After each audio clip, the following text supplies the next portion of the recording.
Website का syllabus है, group में डाल देती हूँ, चेक कर लेना है, कंफ्यूजन है तो। का मुझे अभी तक दिखा नहीं, वो करेक्शन ऑफ स्टेटस डाल देंगे, आप भी देख लेना, हम भी स्टेटस डाल देंगे, आप भी देख लेना। पहले तो तुम मुझे हेलो भेज के अपना नाम भेजो ताकि मैं सेव करूँ, क्योंकि मेरे पास सबके नंबर सेव नहीं है, किसी किसी का पेरेंट्स के नंबर उनके नाम से सेव है, दैट इज आल्सो कंफ्यूजिंग। तो मुझे तुम्हारे पेरेंट्स के स्टेटस दिखते हैं हर रोज, गुड मॉर्निंग गुड नाइट का, ठीक है, वो भेज देना, मैं सेव कर लूंगी, फिर तुमको भी मेरा स्टेटस दिख जाएगा। मैं क्या बोल रही थी यार, स्टेटस पे चलेगी, मैं बोल क्या रही थी? सिलेबस मैम सिलेबस भी कर दूंगी आपकी। तो सीयूडी का अभी मेरे को दिखा नहीं है, करेक्शन विंडो का अगर मेरे को दिखता है तो मैं बताती हूँ, इसके बाद देखती हूँ, ठीक है। एक बच्चे ने मेरे को भेजा था पेपर चेक करने के लिए, मैं इसके बाद करती हूँ, आज मैं बाहर थी ना, आई जस्ट केम बैक, तो अभी तो मैं तुम्हारी क्लास का वेट कर रही थी, क्लास के बाद फिर देखती हूँ, ठीक है। तो मैंने क्वेश्चन भेजे थे, तुमने लगाया रेस्पिरेशन के लगे? Yes ma'am. सॉल्व हुए? क्या बोला? Yes ma'am. Yes ma'am. कुछ के बीच में बाकी तो ठीक थे। हाँ ठीक है, जो नहीं हुआ यार उसको कर लेना फिर एक बार, मैंने सॉल्यूशन भी तो भेजा हुआ है ना, वो पूरा डिस्क्रिप्शन के साथ। यस मैम, सॉल्यूशन साथ में ही है। हाँ उसको ना पढ़ लिया करो, जो क्वेश्चन नहीं तुमको समझ आता उसको पढ़ लो, और जो मैं कोई भी क्वेश्चन तुम भेज रहे हो ना जो बिल्कुल आउट ऑफ सिलेबस है, छोड़ दो उनको, उन टॉपिक को गूगल करके नहीं पढ़ना, समझी? Yes ma'am. एनसीईआरटी देखो, एनसीईआरटी से जो नहीं मैच कर रहा उसको छोड़ दो। अब तुम कहाँ कर लोगे यार, मेरे पास इतना टाइम भी नहीं है, और एनसीईआरटी इतनी सारी है, यही हो जाए बहुत नहीं है, बाहर कहाँ जाएंगे अब, वो जरूरत नहीं जाने की, छोड़ दिया करो अगर एनसीईआरटी का टॉपिक नहीं है वो, ठीक है। जैसे इधर हुआ है, जितना यहाँ हुआ है एक्स्ट्रा उतना बहुत था। आगे देख बेटा, biotechnology and principle and processes की करते हैं, और ये हमने ना बहुत अच्छे से पढ़ा भी हुआ है, एक बार इसको एनसीईआरटी के साथ देख लेते हैं। देखो मैं सजेस्ट करूंगी कि कहीं कहीं पे ना एनसीईआरटी का रीडिंग भी दिया हुआ है, एनसीईआरटी वन शॉट, वो थोड़े लंबे लेक्चर्स होते हैं, तुम फास्ट फॉरवर्ड करके देख सकते हो। तो एनसीईआरटी वन शॉट अगर तुमको देखना है ना, तो मैं सीरियसली सजेस्ट करूंगी, दैट इज बायोटेक्नोलॉजी। बायोटेक का क्योंकि लैंग्वेज जो है ना बायोलॉजी में सबसे डिफिकल्ट है, मुझे ऐसा लगता है पढ़ के। मतलब जब मैं स्कूल में थी तो मैं बायोटेक खोलती थी, मैं पढ़ती थी, मेरे को आधा घंटा लगता था, दोनों चैप्टर खत्म हो जाते थे, लेकिन समझ कुछ नहीं आता। मैं हर बार ये कंफ्यूज थी कि पढ़ तो हर बार लिया लेकिन समझ कुछ नहीं आया। तो मेरे को अब समझ आता है टीचर कि बायोटेक्नोलॉजी की लैंग्वेज ऐसी है कि नहीं समझ में आता। तो बेटा अगर एनसीईआरटी वन शॉट देखना है ना, बायोटेक्नोलॉजी का देखना, जिस टीचर से देख रहे हो मेरे को एक बार लिंक फॉरवर्ड कर देना, ठीक है। एक बार मैं तुमको देख के ना कुछ दो तीन चीजें हैं जो देख के पता चल जाता है कि यार सामने वाला सही पढ़ा रहा है या हवा में उड़ा रहा है ना। तो टीचर को पता चल ही जाएगा, मेरे को भेज देना, मैं तुमको एक बार देख के बता दूंगी, ठीक है, पढ़ लेना। अगर तुमको नहीं एनसीईआरटी समझ आ रही, बायोटेक्नोलॉजी का वन शॉट ले लेना, अगर तुमको समझ आ रही है तो भी तुमको पता चल जाएगा मेरे से रिवाइज करते हुए, ठीक है। देखो सबसे पहले बायोटेक्नोलॉजी की स्टार्टिंग वाले पेज में सबसे इंपॉर्टेंट चीज यही है कि यूरोपियन फेडरेशन ऑफ बायोटेक्नोलॉजी, इसका भाई फुल फॉर्म स्क्रीन दिख रही है ना सबको? Yes ma'am. ठीक है बेटा, इसका फुल फॉर्म ईएफपी क्या कहता है? ईएफपी आपको बायोटेक्नोलॉजी की डेफिनेशन देता है, बायोटेक्नोलॉजी की डेफिनेशन जरूरी है। बायोटेक करते क्यों है हम? ताकि हमको क्या मिल जाए एंड में, अपने मतलब का प्रोडक्ट, या बोलते सर्विसेज, कोई भी प्रोडक्ट आ रहा है तो उससे सर्विस तो मिल रही है हमें, फायदा तो हो रहा है, तो एंड में आएगा प्रोडक्ट एंड सर्विसेज वर्ड, ठीक है। और बायोटेक्नोलॉजी में हम क्या करते हैं? बायोटेक्नोलॉजी में हम क्या करते हैं? नेचुरल साइंस को उठा के ले आते हैं, जब पे नेचर से रिलेटेड चीजों को पढ़ते हैं, हम ऑर्गेनिज्म को उठा के ले जाते हैं, हम ऑर्गेनिज्म के सेल्स को निकाल लेते हैं, हम सेल्स के अंदर की चीजों को, उसके जैसे उसका प्लाज्मिड हो गया, तो सेल्स के अंदर की जो चीजें उनको निकाल लेते हैं और अपनी मर्जी से उनको यूज करते हैं। तो ये कुछ टर्म्स है जो इसकी डेफिनेशन में आती है, इसकी डेफिनेशन याद नहीं होती है, लेकिन तुम जो टर्म्स याद रख सकते हो कि यार ये खत्म तो प्रोडक्ट एंड सर्विसेज में होगी, और इसका मतलब क्या है? दैट बायोटेक्नोलॉजी इज इंटीग्रेशन, मतलब मिक्सचर है नेचुरल साइंस का एक, ऑर्गेनिज्म का दो, सेल्स का और उसके ऑर्गेनिज्म के पार्ट का, and molecular analog. For molecular analogs मतलब कि जैसे मुझे सेल के अंदर मिला एक केमिकल कामामाइसिन, तो मैंने लेबोरेटरी में आर्टिफिशियल कामामाइसिन बना लिया, तो मॉलिक्यूलर एनालॉग हो गया, समझ आया? ऐसे यस मैम। ये चलो, बायोटेक्नोलॉजी के दो ही प्रिंसिपल है, डेफिनेशन की फॉर्म में दे रखे हैं यार, पढ़ लेना, इतने इजी पूरे तो नहीं है। जेनेटिक इंजीनियरिंग एक्सप्लेन करते हैं कि क्या करते हो आप कोई भी डीएनए आरएनए ले लो बेटे, इग्नोर मत करना एनसीईआरटी, ठीक है, नीट में यही जरूरी है। आप कोई भी डीएनए आरएनए ले लो, उसके साथ छेड़छाड़ कर लो, ठीक है, और छेड़छाड़ करोगे जब तुम डीएनए आरएनए के साथ, तो क्या बदल जाएगा? होस्ट का फिनोटाइप। बेटा फिनोटाइप बोला है इसने, जीनोटाइप नहीं बोला, गाइस से तो जीनोटाइप में भी फर्क आना चाहिए, लेकिन फिनोटाइप लिखेंगे, clear? Yes ma'am. Bio processing क्या है कि भाई, अरे जो तुमने प्रोडक्ट के साथ छेड़छाड़ कर दी है ना, ये मेरा सेल है, इसके अंदर मैंने छेड़छाड़ कर दी कि भाई अब ये क्या बनाता है? इंसुलिन, अब तुम सेकंड प्रोसेस में क्या करोगे, बायो प्रोसेसिंग इंजीनियरिंग, मतलब ये जो इंसुलिन बनाता है इसको भाई एकदम स्टेराइल एनवायरनमेंट में रखोगे ताकि ये और अपनी पॉपुलेशन बढ़ाए और फिर तुम यहाँ से सारा का सारा प्रोडक्ट बाहर निकाल लो। ये बात असल में इंग्लिश में लिखी है। Maintenance of sterile ambience in chemical engineering process, ये अनेबल करता है कि ग्रोथ हो पाए डिजायर माइक्रोब की और यूकैरियोटिक सेल की, जिसकी वजह से हम बहुत सारे अपने मतलब की लार्ज क्वांटिटी ऑफ एंटीबायोटिक्स बना सके। राइट, लिखा वही है, बस थोड़ी इजी भाषा में समझने की जरूरत है। अब नीचे आते हैं, इस पैराग्राफ में क्या लिखा है, इस पैराग्राफ में ना मिक्स करके लिखा है इन्होंने। सबसे पहले तो यहाँ पे differences between sexual and asexual reproduction, important है ये। तुमको पता है सेक्सुअल रिप्रोडक्शन सबसे बढ़िया चीज क्या करता है, it gives you variation. Variations. Yes yes. And asexual reproduction क्या करता है, प्रिजर्व करता है, प्रिजर्व जेनेटिक इंफॉर्मेशन। मतलब जो पेरेंट में था एग्जैक्टली बच्चे में चला गया ना, तो हो सकता है ना कि पेरेंट के पास बहुत अच्छा जीन हो तो प्रिजर्व कर लिया ना उसने जनरेशन टू जनरेशन। सही बात है, Yes, ma'am.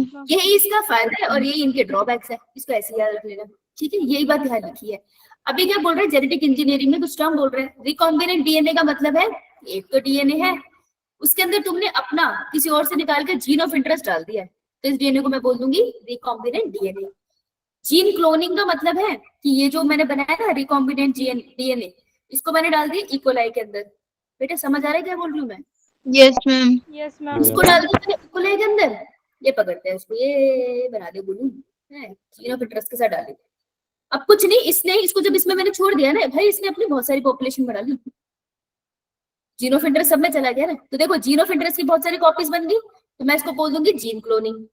ठीक है, और जेनेटिक ट्रांसफर क्या होता है, यही जेनेटिक मटेरियल अब तुम प्रोजेनी में ट्रांसफर करोगे, जब ये रिप्रोड्यूस करेगा बच्चे बनेंगे ना, इसके बच्चों के पास चला जाएगा ये सारा का सारा जेनेटिक मटेरियल, तो उसको हम बोल देंगे जीन ट्रांसफर। समझ आया? Yes, ma'am. यही प्रोसेस यहाँ लिखे है, टर्मिनोलॉजी से एक बार रीड करना अगर तुमको ना समझ में आए। ठीक है, सबसे अच्छी बात क्या होती है जेनेटिक इंजीनियरिंग की, कि देख बेटा हमें जो मतलब का जीन है ना हमारे, हम उसको पास ऑन कर पा रहे हैं। तो इसका अच्छा क्या है कि डिजायरेबल जीन्स को विदाउट किसी दिक्कत के हम पास ऑन कर पा रहे हैं अगली जनरेशन में। तो ये जेनेटिक कॉम्बिनेशन का बहुत अच्छा यूज है।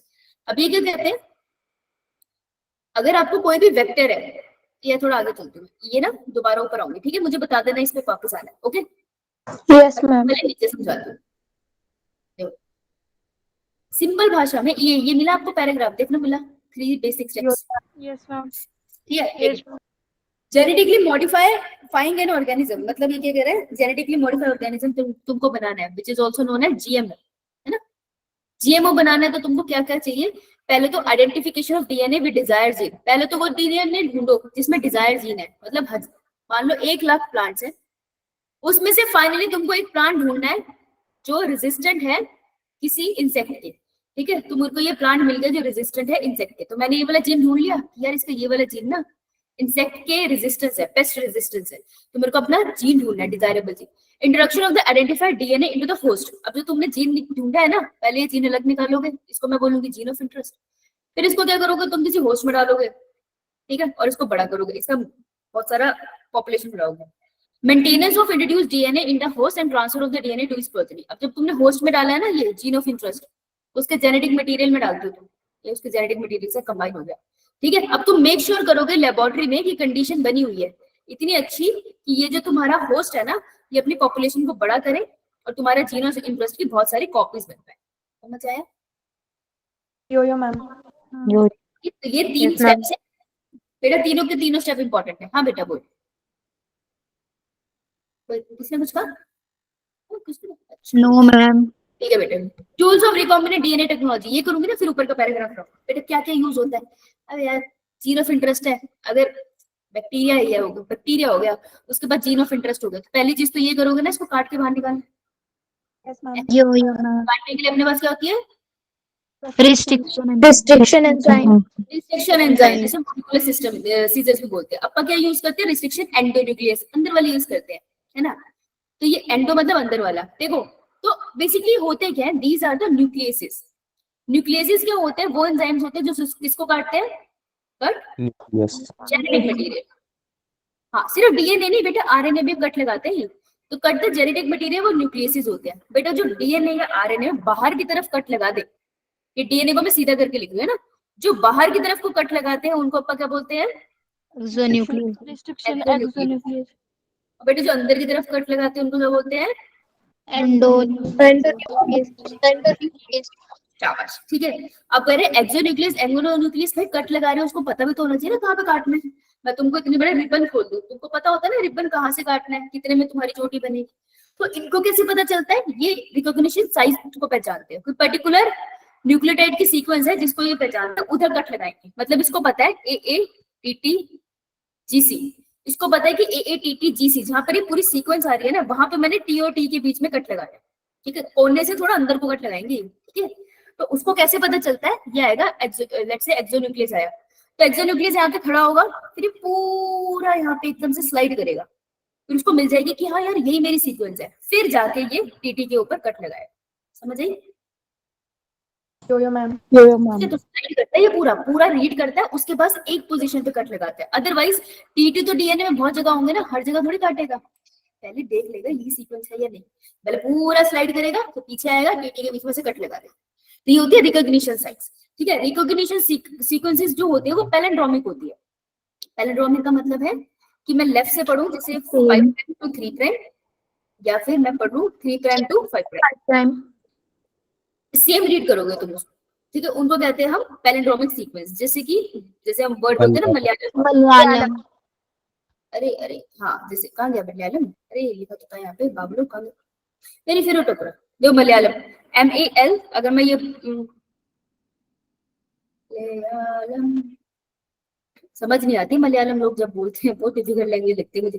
3' to 5', लेफ्ट से मैं यहाँ पे भी लिख दूं मलयालम, देखो 3' to 5', तुम यहाँ से पढ़ो तब भी मलयालम ही पढ़ोगे, यहाँ से पढ़ो तब भी मलयालम ही पढ़ोगे। वाई उल्टा है लेकिन सीधा पढ़ रहे हो ना उसको, MALAYAM, है ना, तो मलयालम ही पढ़ोगे। These are palindromic sequences. तो जनरली रिकॉग्निशन साइट्स ना ऐसी ही होती है, पैलिंड्रोमिक सीक्वेंसेस होती है। जैसे ये देखो ऊपर वाला एग्जांपल है GAATTC, इधर से अब देखो GAATTC, इधर से पैलिंड्रोमिक सीक्वेंस है, यानी कि ये किसी न किसी रिस्ट्रिक्शन एंजाइम की क्या होगी, पैलिंड्रोमिक सीक्वेंस है, काटने वाली सीक्वेंस।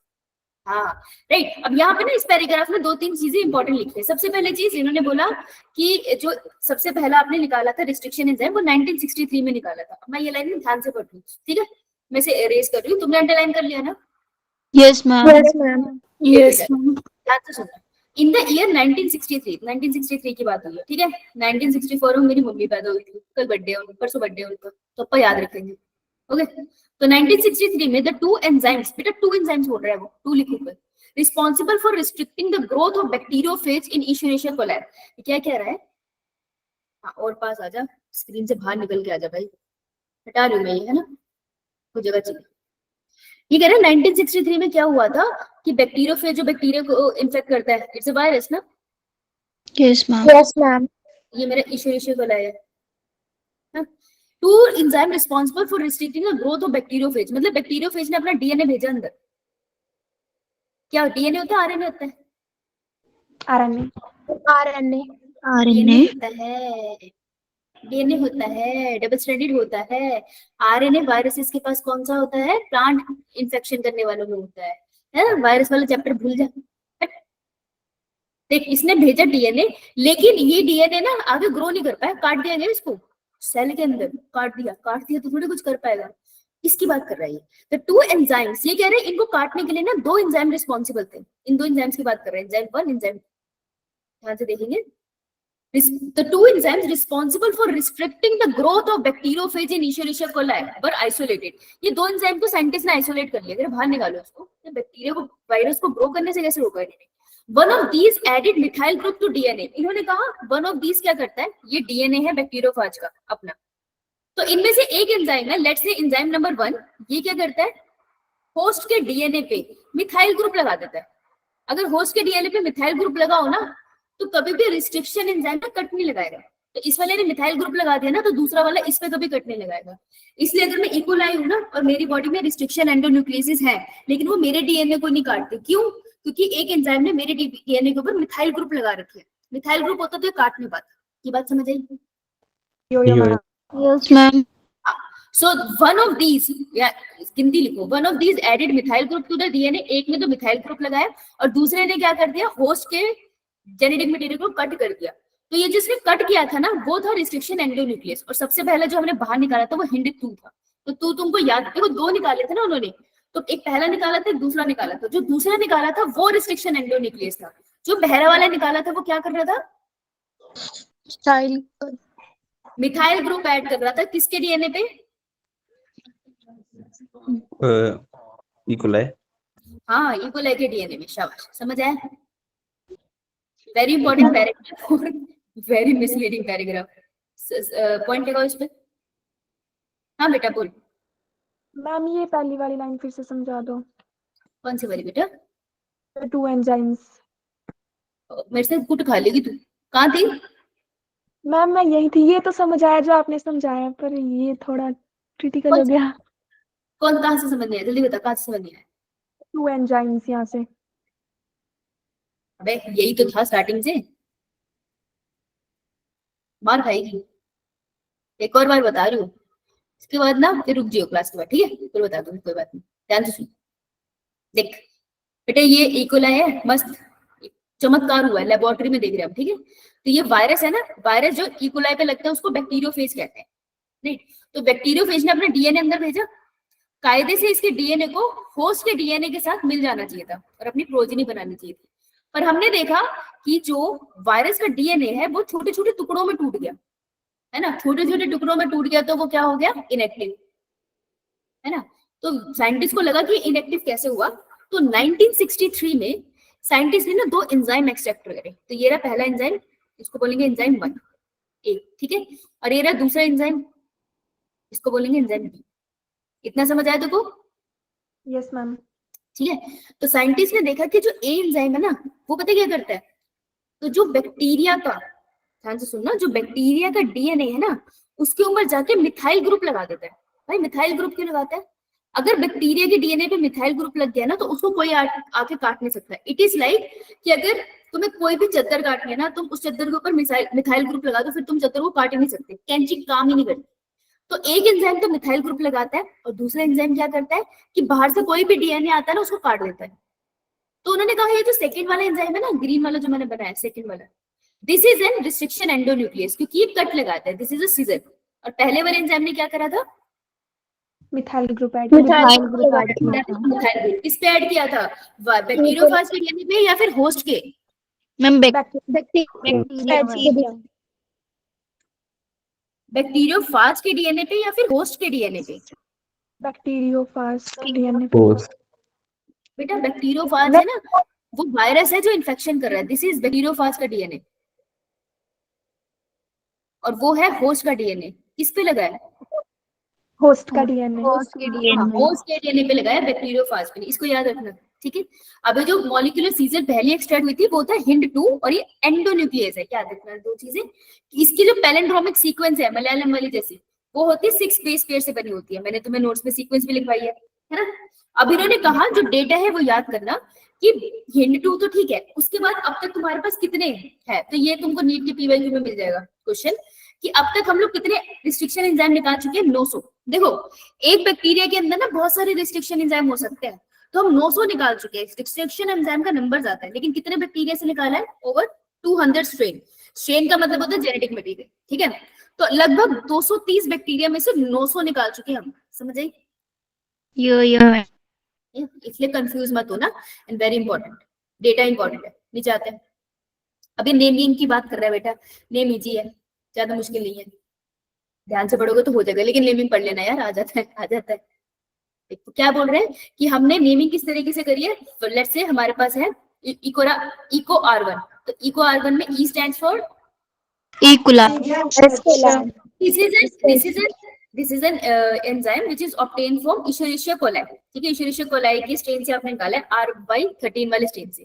तो इको R1 में E स्टैंड फॉर इशेरिशिया, स्पीशीज वो जीनस और स्पीशीज, जीनस तो E stand for genus and CO second coli that is stand for बेटा। याद रखना जीनस के लिए सिर्फ एक अल्फाबेट लिया, स्पीशीज के लिए 2 अल्फाबेट लिए, है ना? 2 अल्फाबेट और इसके लिए 1 अल्फाबेट, ठीक है? R1 स्टैंड्स फॉर देखिए ये सब कुछ यही लिखा है, name of the strain, bacteria का कौन सा स्ट्रेन है, तुमको नहीं पता होगा कौन सा स्ट्रेन है, तुमको ऐसे ही याद रखना है, ठीक है, स्ट्रेन कि कौन सा स्ट्रेन है उसका, और 1 का मतलब है किस रोमन ऑर्डर में नंबर। तुमने उसको एक्सट्रैक्ट किया है, ठीक ना। इकोलाई के अंदर बहुत सारे हैं, हमने बहुत सारे इसके अंदर से रिस्ट्रिक्शन एंजाइम निकाल दिए। लेट्स से मैंने 5वें नंबर का निकाला है तो मैं उसके पीछे 5th लिख दूंगी, जो मैंने दूसरे नंबर पे लिखा है उसके पीछे 2 लिख दूंगी, तो किस ऑर्डर में निकाला उसके बेसिस पे नाम होता है, समझ आए। ठीक है, तो ये नेमिंग है, इंपॉर्टेंट है भाई, कोऑर्डिनेशन का बॉन्ड में नेमिंग इंपॉर्टेंट है, यहाँ नेमिंग इंपॉर्टेंट है, राइट। जो मैंने तुमको ऊपर बोला था न्यूक्लियस होते हैं एक्सो और एंडो न्यूक्लियस में, ये हो गए, ठीक है जी। अब पैलिंड्रोमिक सीक्वेंसेस मैंने तुमको बता दिया। देखो जो एक्सो न्यूक्लियस होंगे ना बाहर वाले, वो हमेशा स्टिकी एंड्स बनाते हैं, this is a sticky and, ठीक है। यहाँ पे एक्सो की एंडो, एंडो हाँ बोल बेटा, मैम एंडो एंडो की न्यूक्लियस एक्सो, बनाते हैं स्टिकी एंड्स। मैंने क्या बोला, एक्सो एक्सो नहीं, एंडो एंडो, हम जेनेटिक इंजीनियरिंग में एंडो यूज करते हैं, एक्सो नहीं करते। एक्सो तो ब्लंट एंड बना देते हैं ऐसे एकदम सीधे सीधे, सीधी सीधी चीज पेपर से कहाँ कुछ मिलेगा ना, तो ये जो ऐसे ऐसे वाले बनाएंगे वो एंडो होंगे। सॉरी तो मैंने ऐसा बोला था, ठीक है, मुझे माफ करने की कोशिश करना, ठीक है। ओके, ये डायग्राम इंपॉर्टेंट है, देखो ध्यान से एक चीज बता रही हूँ, मजा आएगा तुम्हारे को। एक्शन ऑफ रिस्ट्रिक्शन एंजाइम, कैंची की बात कर रहे हैं। Enzyme cut both DNA strand at the same time, same side, both DNA strand को कट करेगा, तो एक ही एंजाइम आया, ये मस्त आया एंजाइम, ठीक है। GAA-TTC, ये कौन से उसकी बात कर रहे हैं, फ्रेगमेंट किसका है ये, रिस्ट्रिक्शन एंजाइम कौन से, इको R1, तो इको R1 की पैलिंड्रोमिक सीक्वेंस क्या है, GAA-TTC, लिख लो GAA-TTC, और कट किसके बीच में लगाता है भाई,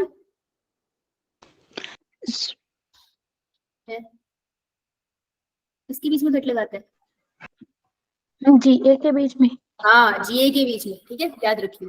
तो इस डायग्राम से ये क्वेश्चन निकाल सकते हैं, तो दोनों डीएनए को काटेगा वो, देख दोनों स्ट्रैंड ऑफ डीएनए काटेगा, यहाँ पर गलत हो जाएगा, तुम एक लिखाओगे, अंडरलाइन करेंगे बोथ, यस मैम ठीक है। Equal cut DNA between basis GNA only, ठीक है, व्हेन द सीक्वेंस ये वाली प्रेजेंट होती है, जी और ए के बीच में कट लगाएगा, स्पेसिफिकली लिखा है, ठीक है जी, डन, राइट। ये कौन है, ये हमारा फॉरेन डीएनए, ठीक है, हमारे फॉरेन डीएनए का मतलब है ये हमारा जीन ऑफ इंटरेस्ट होगा, है, और ये हमारा वेक्टर डीएनए।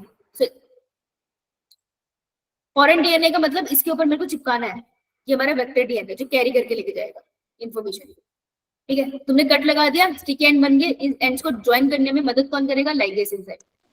अब तुम्हारे पास रिकॉम्बिनेंट डीएनए बन गया, एक वेक्टर का और एक फॉरेन डीएनए, ठीक है। इसमें कुछ खास नहीं था, पर ये डायग्राम इंपॉर्टेंट है, इतना समझ आया। यस मैम देख GAA-TTC, ये सीक्वेंस किसकी है अपनी, इको R1, है ना, ठीक है, बहुत बढ़िया। एक बहुत प्यारी सी ना, बड़ी मध्यम सी बात बोल देता है, restriction enzyme cut the strand of DNA a little away from the centre of the palindromic site, इस काम बता रहा है। ये देखो पैलिंड्रोमिक साइट से थोड़ा सा सेंटर से हटके काटता है वो, ठीक है, बिल्कुल सेंटर में नहीं काटता, मतलब यार A और B पॉइंट है, लेट्स से ये इसका सेंटर है, सेंट्रल पॉइंट है ना, इनर्शिया इसको कह लेते हो, थोड़ा सा हटके काटेगा, ये यहाँ लग लगाएगा या फिर यहाँ कट लगाएगा, समझ आया। यस मैम लेकिन सेम होगा two bases on the opposite strand, 3 prime 5 prime में जहां उसने कट लगाया ना, एक्जेक्टली वहीं पे दूसरी जगह पे कट लगाएगा, A और B के बीच में लगा रहा है तो A और B के बीच में कट लगाएगा, ये बात इंपॉर्टेंट है। This leave single stranded portion at the end, there are overhanging stretches, sticky ends कहते हैं जिसको, their name because they form hydrogen bond with each other, ठीक है। तो क्या होता है कि यहाँ पे पूछ सकते हैं आपसे कि ध्यान से देखना, जो इको R1 आया बेटा, ये तो डीएनए ही है ना, डीएनए है मतलब कि ये क्या होगा, कौन सा बॉन्ड होगा, फॉस्फोडाइएस्टर, और ये GCAT कौन से बॉन्ड्स हैं, हाइड्रोजन। हाँ, तो जब स्टिकी एंड्स बनते हैं ना, और तुम स्टिकी एंड्स को पास में रखते हो तो हाइड्रोजन बॉन्ड ऑटोमेटिकली बन जाते हैं, हाइड्रोजन बॉन्ड बहुत इजीली बन जाते हैं, समझ आइए बात। लेकिन इको R1 कौन से बॉन्ड्स को तोड़ रहा है, किस बॉन्ड्स को कट लगा रहा है, जी और बेटा बॉन्ड कौन सा है, हाइड्रोजन या फिर फॉस्फोडाइएस्टर, फॉस्फोडाइएस्टर, बस ये पूछ लीजिए, ठीक है, याद रखना। तो यहाँ पे क्या बोल रहे हैं, ये बोल रहे हैं कि hydrogen bond form with the complementary counterparts, कि जब भी आप स्टिकी एंड्स को आपस में रखते हो ना, ये बॉन्ड बना लेते हैं क्योंकि हाइड्रोजन बॉन्ड इजीली बनता है। एक क्वेश्चन तो ये बनेगा, दूसरा क्वेश्चन बनेगा जी ये सीजर्स है, इन्होंने किस बॉन्ड को काटा है, बेटा इन्होंने फॉस्फोडाइएस्टर बॉन्ड को काटा है, समझिए। Yes, ma'am. लिखूं क्या? लिख ले यार, लिख ले यार, लिख ले।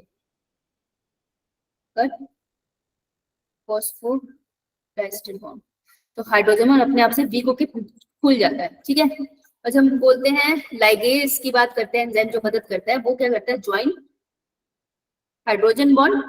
पहले तो हाइड्रोजन बॉन्ड अटैच होता है एक्चुअली ना, नहीं सॉरी लिखो, sticky and hydrogen bonds form. Actually hydrogen bond अपने आप फॉर्म हो जाता है जब उसे पास में रखोगे। लाइकेज जब एंजाइम आता है ना, फिर वो क्या बनाता है, फॉर्म फॉस्फोडाइस्टर बॉन्ड, क्योंकि तुमको फॉस्फोडाइस्टर बॉन्ड भी तो चाहिए ना। ये देख इस वाली डायग्राम में हाइड्रोजन बॉन्ड तो बन गए खुद से, वो तो ठीक है, लेकिन ये देखो फॉस्फोडाइस्टर बॉन्ड भी तो बना है वापस से। ये किसने बनाया है, बाय लाइकेज। समझ आया? Yo, ma'am. Yo, ma'am. ठीक है बेटा। Precision endonuclease are used in genetic engineering to form recombinant DNA molecule, ठीक है। अब यही बातें बता रहे हैं आपको। ये फॉरेन डीएनए मेरा, ठीक है, फॉरेन डीएनए आपका जीन ऑफ इंटरेस्ट, मेरा जीन ऑफ इंटरेस्ट है। ये मेरा वेक्टर डीएनए है, जनरली प्लाज्मिड होता है। Plasmid are double stranded, Double strand is circular extra chromosome. Extra chromosome. Autonomous, autonomous होते हैं ना, क्योंकि इनके पास अपना खुद का क्या होता है, ओरिजिन ऑफ एप्लीकेशन, इसलिए खुद से रेप्लिकेट करता है ना। Same restriction enzyme cutting both the form, बेटा सेम रिस्ट्रिक्शन एंजाइम यूज करना है।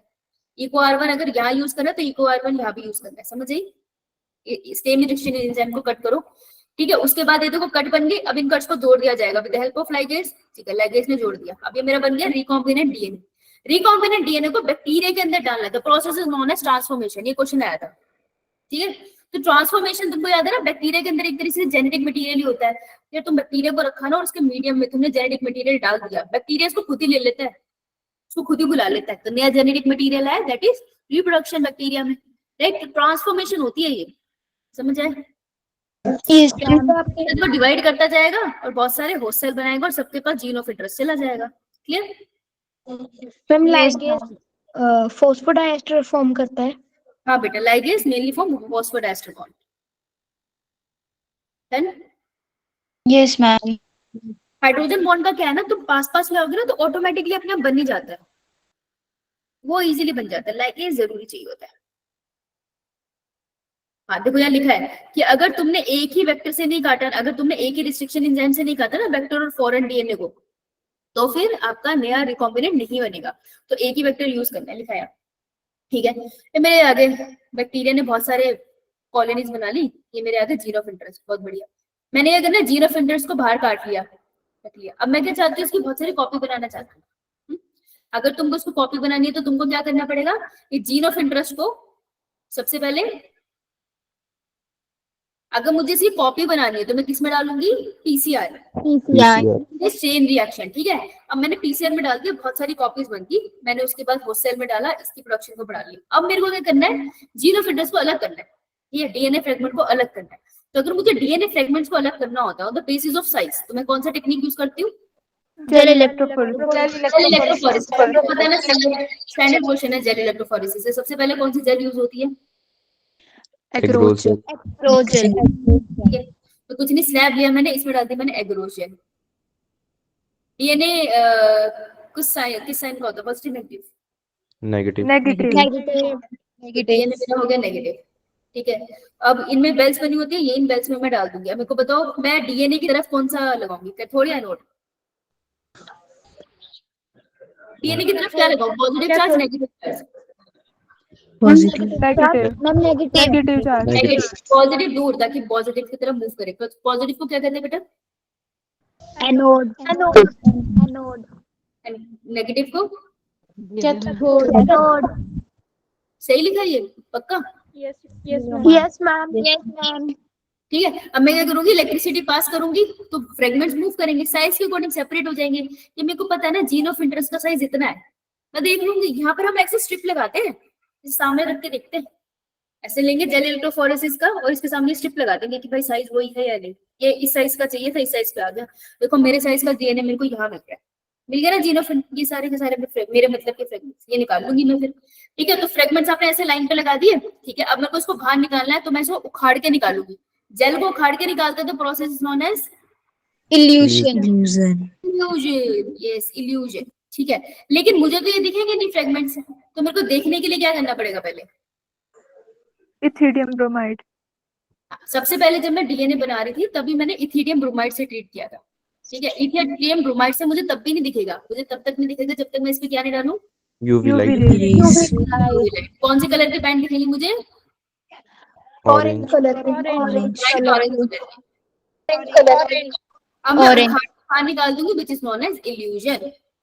है ना, समझ आया? Yes, ma'am. ये लिखा है ethidium bromide, UV radiation, agarose gel, elution. और ऑरेंज कलर कहाँ लिखा है? ऑरेंज लिखा है, आई डोंट नो कहाँ लिखा है। मैंने ऊपर लिखा है you can see bright orange colour band of DNA in ethidium bromide. ऊपर कहाँ बेटा? मैम, इथिडियम मैम ब्रोमाइड ये के लिखा है ऊपर। जैसे इथिडियम ब्रोमाइड आपने अंडरलाइन किया ना, उसके ऊपर second line ma'am You seventh can line को देखो, seventh line. Got it, thank you. ठीक है, व्हाइट कलर डीएन, ये पूछेंगे कुछ नहीं पूछेंगे। एनोड की तरफ कौन सा फ्रेगमेंट है? छोटे बड़े? स्मॉल। छोटे। Small small small. छोटे। कौन ज्यादा दूर तक जा पाएंगे, छोटे या बड़े? छोटे, मैम छोटे। छोटे। अरे हो गया यार, तुम्हारा जान लोगे क्या? हो गया, डन। आओ, क्लोनिंग वेक्टर। क्लोनिंग वेक्टर का मतलब होता है वो वेक्टर जो कैरी करेंगे जीन ऑफ इंटरेस्ट को, उसको क्लोनिंग वेक्टर बोलते हैं। जनरली हम प्लाज्मिड यूज करते हैं या वायरसेस के जेनेटिक मटेरियल को यूज करते हैं। क्वेश्चन ये है कि वायरस तो मैम बीमारी कर देगा, तो बीमारी करने वाले जीन को हम शांत कर देते हैं, लेकिन हम उसका जेनेटिक मटेरियल यूज कर लेते हैं। प्लाज्मिड एक्स्ट्रा जेनेटिक मटेरियल है बैक्टीरिया के अंदर, लेकिन बैक्टीरियोफाज तो एक्चुअल जेनेटिक मटेरियल है ना। हम क्यों यूज करते हैं इसे? क्योंकि ये जो वायरस का डीएनए होता है ना, बड़ी जल्दी अपनी पॉपुलेशन बढ़ाता है। ठीक है, तो उसका ना कॉपी नंबर बहुत ज्यादा होता है। तो कॉपी नंबर का मतलब क्या होता है? कॉपी नंबर मतलब, हम रेप्लिकेशन कर देते हैं बहुत जल्दी। हाँ, रेप्लिकेशन नंबर। नहीं, स्पीड की बात नहीं हो रही, replication number is a copy number. ठीक है, रेप्लिकेशन नंबर कॉपी नंबर मतलब तूने आज कितनी जल्दी रोटी बना ली, मतलब कितनी रोटियां बना ली तूने, तो 1 मिनट में, लेट्स से, तो 1 मिनट में 2 रोटी बना सकता है, ये तेरा कॉपी नंबर है। मैं 1 मिनट में 5 रोटी बना सकती हूँ, मेरा कॉपी नंबर है। तो कॉपी नंबर मतलब है कि कितने नंबर ऑफ कॉपीज बना सकते हो आप जेनेटिक मटेरियल। ठीक है, नंबर ऑफ कॉपीज, समझ आए? टाइम की बात नहीं। ठीक Yes, ma'am. है, Yes. तो हाई पर ज्यादा बैक्टीरियोफाज का होता है, लेकिन प्लाज्मिड को वैसे ज्यादा यूज करते हैं क्योंकि बीमारी ना होने के चांसेस ज्यादा उसी में होते हैं। ठीक है, आते हैं नीचे, ये इन दोनों का फर्क लिखा है। अरे यार ऐसे क्यों अटक रहा है, मजा नहीं आ रहा मुझे। तो फॉलोइंग फीचर रिक्वायर्ड कि हम किसी को वेक्टर, अब किसी को वेक्टर तब कहेंगे जब उसमें ये सब होगा। इसको एक्सप्लेन करने के लिए पीवीआर 322 लिखा है। ठीक है, पीवीआर 322 में आपने, अब हमने कैसे याद रखा था इसको? पीवी संधु से, संधु। पीवी संधु। पीवी संधु 11, उसके बाद बंसल एकेडमी, बीएम बन से एसएल सेल, बंसल एकेडमी। बंसल। उसके बाद हमने कहा था जय हिंद क्लैप, तो हिंद क्लैप। बस हमको ये याद है कि हिंद 3 है, क्योंकि पहला कौन सा था जो डिस्कवर हुआ था? हिंद टू। ई को R1 हमने इसमें जबरदस्ती याद कर लिया है, तो दिस इज अ वेक्टर। तो ये सब क्या है? ये रिस्ट्रिक्शन साइट है यार। मेरे पास अगर ई को R1 की कैंची में उससे काट दूंगी, मेरे पास बाम की कैंची में उससे काट दूंगी, साल की कैंची उससे काट दूंगी, मेरी मर्जी है। इसके पास इतनी सारी रिस्ट्रिक्शन साइट है, नेचर में एग्जिस्ट करता है, नेचर में एग्जिस्ट नहीं करता, हमने लेबोरेटरी में बनाया। तो ये पीवीआर 322 ना 2 और प्लाज्मिड के मिलने से बना है, लेबोरेटरी में बनाया साइंटिस्ट ने, इसको अपने हिसाब से डिजाइन करा हुआ है। ठीक है, इसके पास अपनी अपनी ओरिजिन की साइट होती है, ग्रुप साइट होती है जो रेप्लिकेशन में मदद करती है, और नीचे पीवी के 2 भी लगे हुए हैं। याद कर लेना एक बार, वैसे हमने ये बहुत बार किया था। ये याद कर लेना, टेट्रासाइक्लिन और एम्फिसिलिन का रखा है, तो लेफ्ट साइड पे एम्फिसिलिन है, राइट साइड पे टेट्रासाइक्लिन रेजिस्टेंस जीन है। ठीक है, लेफ्ट साइड पे पीवी संधु के पास ए है, इट्स लाइक पाप, अगर तुम भूल गए तो पाप लगेगा। ओके, याद रहेगा Yes. ना? और तुमको ये तो पता ही है, बीटीएस सुना ही होगा तुमने, बीटीएस। Yes, ma'am. बीटीएस तो नहीं बोलती लड़कियां, बाकी होगा मुझे बता रही। सुना तो तूने है, मना क्यों कर रहा है? हैं? हट, पट, पट, पट। पता है मुझे, सुना तो। टाइम कितना रहा? मैम 6:53 हुए अभी। पानी पी के आ जाओ 1 मिनट। Yes, ma'am.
हाँ जी, देखो ये कह रहे हैं कि कोई वेक्टर एक स्कूल की बस तुमको स्कूल लेके जाएगी, उस बस में कुछ क्वालिटी भी तो होगी, और उसके पास टायर होने चाहिए बढ़िया, ठीक है, उसके मिरर सही होने चाहिए, ये नहीं कि तुम हाथ वूथ देकर तुड़वा फुड़वा लो, ठीक है, मजबूत होनी चाहिए वो, स्ट्रॉन्ग, कि कभी एक्सीडेंट हो जाए तो तुम्हें कुछ ना हो, ड्राइवर होना चाहिए सही से चलाने के लिए, है ना, आगे लग जाओगे नहीं।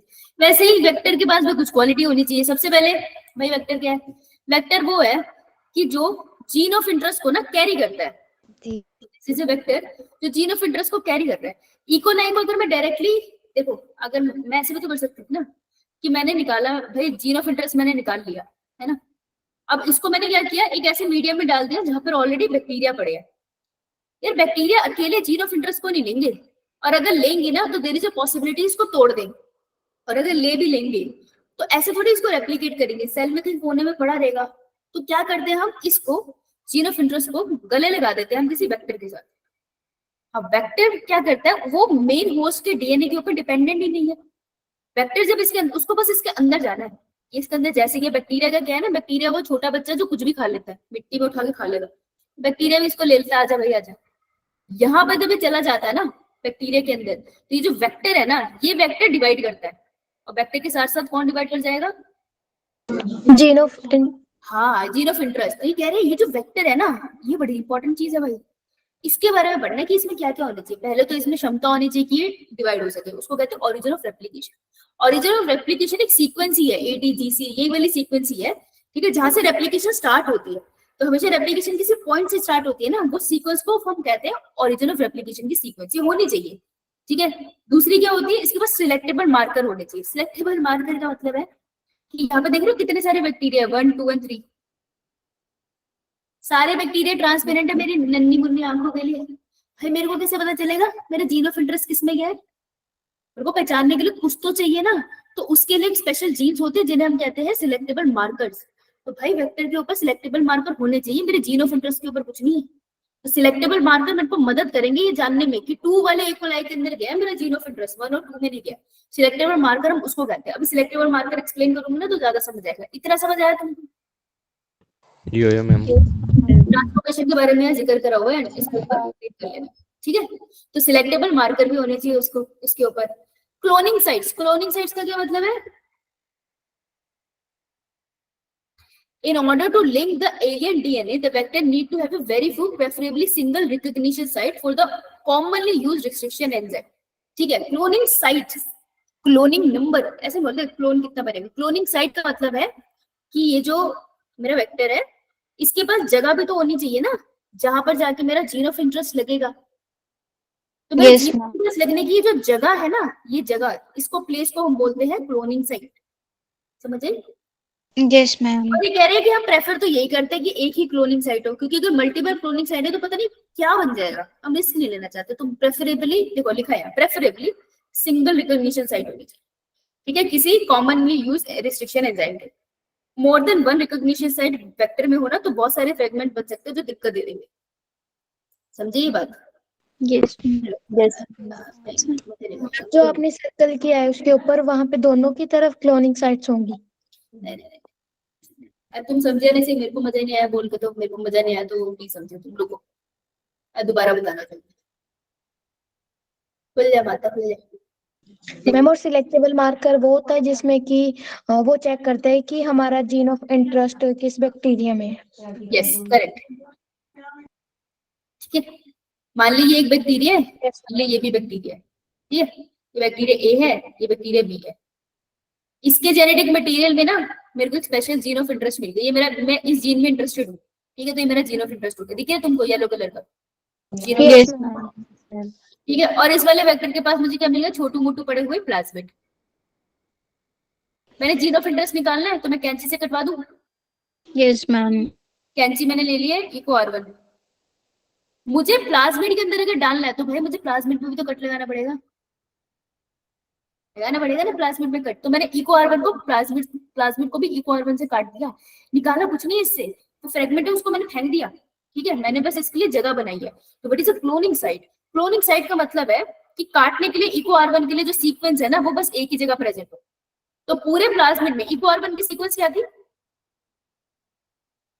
GAATTC।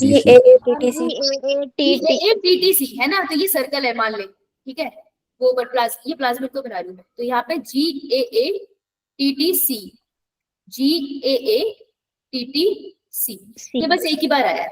ठीक है, तो मैंने कट लगा दिया, अल्टीमेटली मैंने ये बना दिया। तो this is a cloning site. वहां पर जब मैं कट लगाया, पूरी सीक्वेंस को पैलेंड्रोमिक सीक्वेंस बोलते हैं, जब कट लगाया वो क्लोनिंग साइट है। एनसीईआरटी कहती है कि प्लाज्मिड के अंदर मतलब वेक्टर के अंदर ना एक ही क्लोनिंग साइट हो तो बढ़िया है। मान लो दो क्लोनिंग साइट होती, मान लो यहाँ पे लिखा है GAATTC, ठीक है, CTTAAG, तो ई को R1 यहाँ पे कट लगा देगा, लगा देगा ना। तो देख क्या बन जाएगा, एक फ्रेगमेंट ये बन गया भाई, एक फ्रेगमेंट ये बन गया। अब कहाँ लगाओगे जीन ऑफ इंटरेस्ट? तबाह नहीं हो गया ये? Yes ma'am. हाँ, तो कह रहे हैं प्रेफर करते हैं कि एक ही क्लोनिंग साइट हो। अब समझ आया? यस तो मैं सम अप करूं तो मैं कह सकती हूँ पैलेंड्रोमिक सीक्वेंस क्या होती है? पैलेंड्रोमिक सीक्वेंस होती है जो पूरी सीक्वेंस होगी GAATTC, जो हमारा रिस्ट्रिक्शन एग्जाम में आएगा इसके ऊपर पूरा स्लाइड करके देखेगा कि हाँ यार ये मेरे दोस्त है सारे। क्लोनिंग साइट, साइट वो जगह है जहाँ कट लगेगा, इसी को हम बोल सकते हैं रिस्ट्रिक्शन साइट। सही। हाँ, इसका मतलब है जहां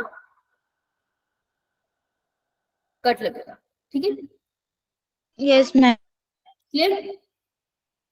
यस मैम। हाँ बेटा, हाँ रुक जा, दे रही तेरे डाउट। हाँ पूछ बेटा। स्क्रीन नहीं शो हो रही उसको। स्क्रीन नहीं शो हो रही उसको। रीट्राई कर लेते हैं। क्या तुम्हें दिख रही है स्क्रीन? Yes ma'am. अबे मैंने शेयर तो करी नहीं, इसको दिख कैसे गई? तुम कौन सी जादुई शक्तियों के साथ आते हो भाई क्लास में? आपने शेयर करना स्टार्ट किया तो दिखी।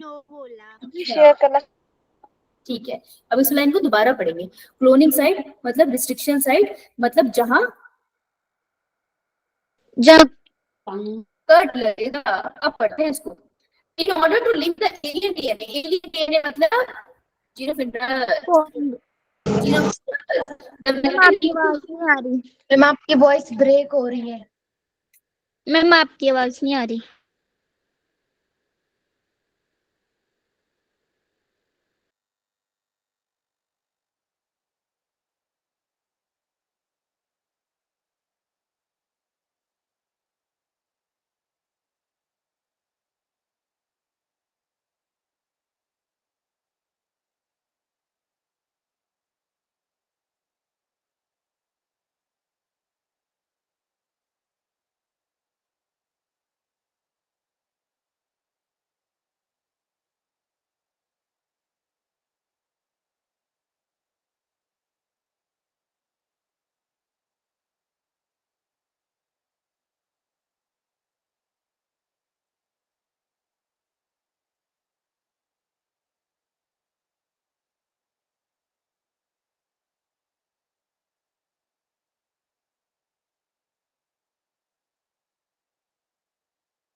Hello hello, yes ma'am. Yes, तो मैं yes, ma'am. अब आ रही है? Yes, ma'am. Yes, ma'am. Yes. जब भी हमने शिद्दत से पढ़ने की कोशिश की है, इस इंटरनेट ने हमें हराने की जरूरत करी है। जब भी हमने फ्लो में पढ़ा, ये सिर्फ तभी रुका है। तभी मैं मन मार के पढ़ा रही होती है, तुम मन मार के पढ़ रहे होते हो ना भाई, ये नहीं रुकता। ये चलता है मस्त स्पीड में। यार क्या मस्त फ्लो पहला था। अच्छा, अरे यार मैं भूल गई क्या पढ़ा। मैम सभी आपने क्लास के रिवाज भूल गए। ए चुप है, पढ़ ले। आजा, बहुत गए इधर आ। अगर मैं इसी डायग्राम में देखूं तो देख, अगर तू पहचानना चाहती है ना, मान ले मैंने यहाँ जगह बना दी जीन ऑफ इंटरेस्ट, इधर बना दी मैंने अपना जीन ऑफ इंटरेस्ट यहाँ लगा दिया। लेट्स से वेक्टर है ना ये, तो इसमें ये जो है इको R1, ये क्ला1, ये हिंद3, ये क्या रिप्रेजेंट कर रहे हैं? These are Restriction. Restriction. Enzyme की काटने वाली site means restriction site represent कर रहा है ये, यानी कि क्लोनिंग साइड सही है। और देख हर किसी के लिए क्लोनिंग साइड एक ही है ना। Yes, ma'am. इको और R1 यूज करूंगी तो एक ही साइड है, PVU के लिए भी एक ही साइड है, तो this is also cloning sides, this is also cloning side, cloning sides, cloning side. ये क्या है?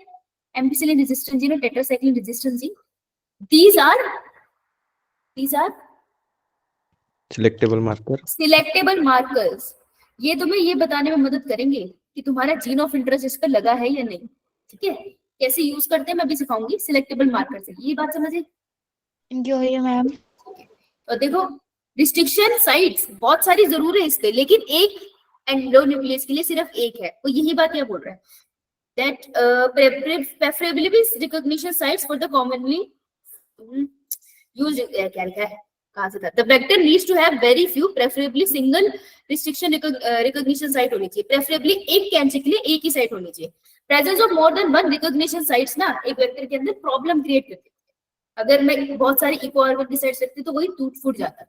The ligation of alien DNA is carried out at a restriction site present in one of the two antibiotic resistant gene।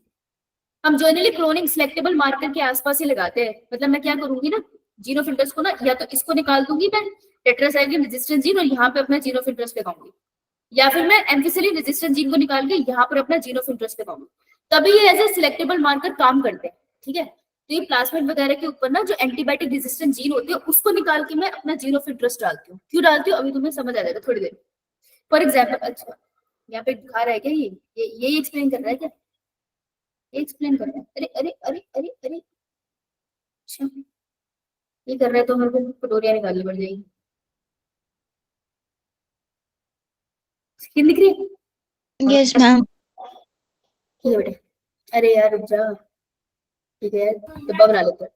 क्या हुआ, क्या हुआ? नया दी ना ये?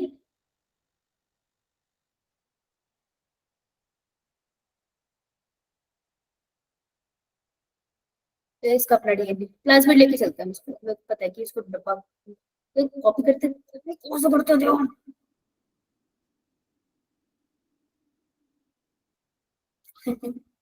नहीं लाना था भैया, भेज दो। Add to current page, yes दोबारा करेंगे, मजा आ गया। 2 साल पढ़ाने का मुझे पता चला ये फीचर भी है इसमें। देख बेटा, इस साइड कौन सा था, कौन सा रेजिस्टेंस जीन है लगा हुआ? एम्पिसिलिन। एम्पिसिलिन रेजिस्टेंस जीन, और इस साइड टेट्रासाइक्लिन। ठीक है, यानी कि इसमें दोनों रेजिस्टेंस जीन लगे हैं, मतलब कि इसमें जीन ऑफ इंटरेस्ट गया नहीं बैक्टीरिया ए पे। बी वाले के केस में देखो इसने प्लाज्मिड लिया ही नहीं है, सॉरी अच्छा ये इसकी कॉपी में बनेगा नहीं यार। देख यहाँ पर ना इसका अपना डीएनए पड़ा है, लेकिन इसके पास कोई प्लाज्मिड ही नहीं गया। पहली चीज तो ये। बी वाले बैक्टीरिया में क्या हो गया, बी वाले बैक्टीरिया में ये एम्पिसिलिन रेजिस्टेंस जीन है कि टेट्रासाइक्लिन है? इस साइड टेट्रासाइक्लिन। तो इस पे टेट्रासाइक्लिन रेजिस्टेंस जीन लगा हुआ है और इस तरफ पे एम्पिसिलिन रेजिस्टेंस जीन लगा हुआ है, यानी कि इसके ऊपर जीन ऑफ इंटरेस्ट लगा नहीं। इस वाले में क्या हुआ, टेट्रासाइक्लिन रेजिस्टेंस जीन तो लगा है, लेकिन यहाँ पर दूसरी तरफ जीन ऑफ इंटरेस्ट लगा है। बेटा मैंने यहाँ किया मैंने ना बहुत सारे कल्चर प्लेट लगाए होंगे, तो मैंने 3 प्लेट में से ये बैक्टीरिया निकाली है, प्लेट ए, प्लेट बी, प्लेट सी। मेरे को ये जानना है मेरा जीन ऑफ इंटरेस्ट, मैंने तीनों में जीन ऑफ इंटरेस्ट डाला था, लेकिन जरूरी नहीं है बैक्टीरिया ऐसे वेक्टर को लेगा, ठीक है। बैक्टीरिया हो सकता है सिर्फ अपने डीएनए के साथ ही पड़े, तो किसी में वो प्लाज्मिड लेगा, किसी में प्लाज्मिड नहीं लेगा। अगर मैं इसको और अच्छे से समझाऊं तो मैं कह सकती हूँ कि मैंने 3 प्लेटें लगाई थी, ठीक है। तीनों की तीनों प्लेटों के अंदर मैंने बहुत से बैक्टीरिया डाले थे भाई, कोई कमी नहीं रखी थी बैक्टीरिया में भी, प्यार में कमी नहीं थी हमारे, उसको नहीं दिखा तो क्या करें। तो सारे बैक्टीरिया डाले थे और मैंने साथ में अपना जीन ऑफ इंटरेस्ट वाला प्लाज्मिड भी वेक्टर भी डाल दी। यार कोई बैक्टीरिया वेक्टर लेगा, कोई बैक्टीरिया वेक्टर नहीं लेगा, और कोई बैक्टीरिया वेक्टर लेगा लेकिन जो वेक्टर लिया उसमें जीन ऑफ इंटरेस्ट नहीं लगा हुआ, कुछ भी हो सकता है ना। लेकिन मुझे तो कुछ भी नहीं दिख रहा, सब कुछ नेकेड आई से कहाँ दिखेगा, मैं माइक्रोस्कोप में देखूं तब भी नहीं दिखेगा, चमक थोड़ी रहे कुछ। तो मेरे को ये पता लगाना है कि इनमें से कोई प्लेट है जिसके पास मेरा जीन ऑफ इंटरेस्ट है। तो लकीली हम जब इसको पढ़ते हैं तो हम कहते हैं यार एक प्लेट है जिसमें जीन ऑफ इंटरेस्ट है, हमें वो प्लेट ढूंढनी है, एबीसी में से कौन सी है। इसको कहते हैं हम अपना ट्रांसफॉर्मेंट ढूंढना। ट्रांसफॉर्मेंट इज द वन जिस बैक्टीरिया में जीन ऑफ इंटरेस्ट है। ये बात समझ आई? यो यो मैम। मैम। अभी समझ आया ना इतना कि नहीं? मैम। Yes ma'am. तो मेरे को पता है मेरा जीन ऑफ इंटरेस्ट कौन सी वाली रेजिस्टेंस साइट पे जाके लगेगा, एम्पिसिलिन, है ना, उसको हटा के लगेगा, ठीक है। दैट मींस टेट्रासाइक्लिन तो होगा रेजिस्टेंस। तो मैं क्या करूंगी, ये इस प्लेट में से ना थोड़े से बैक्टीरिया चम्मच से निकाल लिए, ऐसे समझो थोड़ा सा चम्मच से निकाल लिया, ठीक है। हाँ बेटा वो तो बोल ले पहले क्या है, बोल ले अब। मैं एक्सप्लेन कर दो एक बार। पैसे लूंगी मैं। अरे यार ये क्यों नहीं समझ आता किसी को, ये मेरे को नहीं समझ आता, समझ क्यों नहीं आता, ऐसे ही नहीं पढ़ा रहे। अच्छा मैं दोबारा ट्राई करती हूँ, एक बार दोबारा ट्राई करके देखते, हो सकता है इस बार समझ आ जाए। टीचा ये एक पतीला है, पतीला है घर में तुम्हारे? Yes ma'am. उस पतीले में बहुत सारे बैक्टीरिया है, अब ये मत बोलो ना बैक्टीरिया भी तुम्हारे घर में है। इस बहुत सारे पतीले में ऐसे ही मैंने 3 पतीले ले लिए, 3 पतीले तो होंगे तुम्हारे घर में। Yes ma'am. बेटे गुरुद्वारे में रहते हो हैं, इतने पतीलों का क्या करते हो? क्या पका रहे हो बेटे? इसमें भी इतने खाना बना, बेटा पूरे जिले का खाना बनाती है तुम, ये बैक्टीरिया है सारे, ठीक है। मैंने ये किया लैब में बड़ी मेहनत करके ना, मैंने एक वेक्टर बनाया था, ये मेरा वेक्टर है, और इस वेक्टर के पास मैंने अपना जीन ऑफ इंटरेस्ट लगा दिया था लैब में बड़ी मेहनत करके, ठीक है। ये भी मुझे पहले बताना पड़ेगा तुम्हें, खड़े हो यार, पतीले से नीचे आते हैं। तो एक तरफ पतीले तैयार है, ये क्लियर, बैक्टीरिया से भरे हुए। Yes ma'am. दूसरी तरफ क्या सीन चल रहा है, दूसरी तरफ एक चीज चल रहा है कि मैंने लेबोरेटरी में एक बड़ी सी पेट्री डिश ली, ले यार तुम इसको भी पतीला ही समझ लो, चकोर पतीला ही तुम्हारा। मैंने वहां करा क्या करा, बहुत सारे वेक्टर्स थे, मैंने सही रिस्ट्रिक्शन साइड से काट के रख दिए, और बहुत सारे वेक्टर्स को के पास मैंने अपना जीन ऑफ इंटरेस्ट भेज दिया है, ठीक है। एक ही कंटेनर में मैंने सब कुछ डाला है, कॉपी पे लिख लो, बहुत सारे डाल दिए मैंने। तो this is what the red one is my vector and the blue one is gene of interest. Gene of interest. अब मैं इसको छोड़ दूंगी, सारे एंजाइम डाल के छोड़ दिया, मैं चाहे जितना मर्जी परफेक्ट काम कर लूं, जरूरी नहीं है सारे वेक्टर पे जीन ऑफ इंटरेस्ट लगे, नेचर है ये, मर्जी है, लगेगा नहीं लगेगा उसको भी नहीं पता। तो अब क्या हुआ, लेट्स से किसी एक पे, हाइपोथेटिकल कंडीशन है, वक्त लगेगा, किसी एक पे जीन ऑफ इंटरेस्ट लग गया, बेटा जिन पे नहीं लगा ना वो कैसे हो गए, वो अपने आप में सर्कल हो जाते हैं, ठीक है, अपने आप से बॉन्ड बना लेते हैं, ये सर्कल बन गए। तो वेक्टर तो मेरे पास है, लेकिन सिर्फ एक वेक्टर है ना जिसमें जीन ऑफ इंटरेस्ट लगा है, तो मैं इसको बोलूंगी रिकॉम्बिनेंट, समझ आए? Yes ma'am. Yo yo ma'am. तो अब मेरे पास क्या है, 2 तरीके तैयार है, एक पतीला है बैक्टीरिया से भरा, और दूसरी तरफ एक पेट्री डिश है जिसके अंदर मेरे पास रिकॉम्बिनेंट वेक्टर है और दूसरे वेक्टर भी है। प्रॉब्लम पता ही है, मेरे को कुछ भी दिखाई नहीं दे रहा, अभी तो तुमको अलग कलर से दिख रहा है, ऐसे तो दिख ही नहीं रहा। तो अब मैं क्या चाहती हूँ एज अ साइंटिस्ट, मेरे को क्या करना है, मैं चाहती हूँ कि मेरा जीन ऑफ इंटरेस्ट जो है रिकॉम्बिनेंट वेक्टर, वो एक बैक्टीरिया के अंदर चला जाए, बैक्टीरिया बहुत सारे बच्चे पैदा करे, और इससे मेरा जीन ऑफ इंटरेस्ट जो है ना, ये जीओआई, इसकी पॉपुलेशन बहुत सारी बढ़ जाए, फिर मैं उसको बाहर निकाल के दवाइयां बना लूं। समझ आया? यो यस मैम। बस मेरा पर्पस बस इतना ही है, लेकिन मुझे दिख नहीं रहा, तो मैं क्या करूंगी, इन सारे वेक्टर्स को पलट दूंगी, ठीक है, तो मैंने एक चम्मच लिया, ध्यान से देखना है, यहाँ कर दिया मैंने, फिर दोबारा साफ नहीं होगा ये। मैंने क्या किया, मैंने अपना साथ साथ कॉपी पे लिख लो, मैंने एक चम्मच लिया, मैंने से स्पून काटा इसका और इस भाई को भेज दिया मैंने इस कंटेनर में, कंटेनर नंबर सी। मैंने दूसरा चम्मच लिया, यहाँ से जितने बैक्टीरिया आए उस चम्मच में उसको डाल दिया मैंने कंटेनर नंबर बी। बी में। बेटे मैंने एक और चम्मच भरा और यहाँ पे जो भी था उसको उठा के मैंने डाल दिया ए में। क्या कोई वेक्टर डाला है? हाँ तो नो वेक्टर, मैम। हाँ तो हो सकता है ना नहीं डाला। ठीक है, चलो मान लेते हैं हमने डाल भी दिया वेक्टर, लेट्स से ऐसे डाल दिया, कंफ्यूज नहीं बेटे। ठीक है, मैंने ए में डाल दिया, तो हर किसी में वेक्टर चला गया, हर कंटेनर में। देख मैं यहाँ बना दूं वेक्टर, यहाँ भी वेक्टर डाला, यहाँ भी वेक्टर डाला, और इस वाले में कौन सा वेक्टर डाले है मैंने? जिसमें जीन ऑफ इंटरेस्ट होगा। हाँ, कितना बना लिया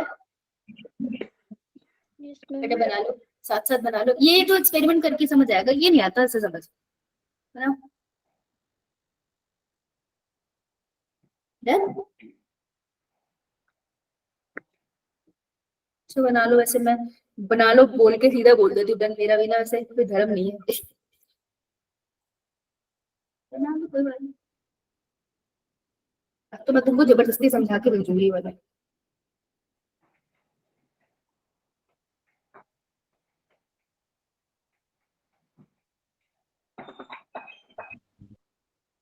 बेटा माइक बंद कर,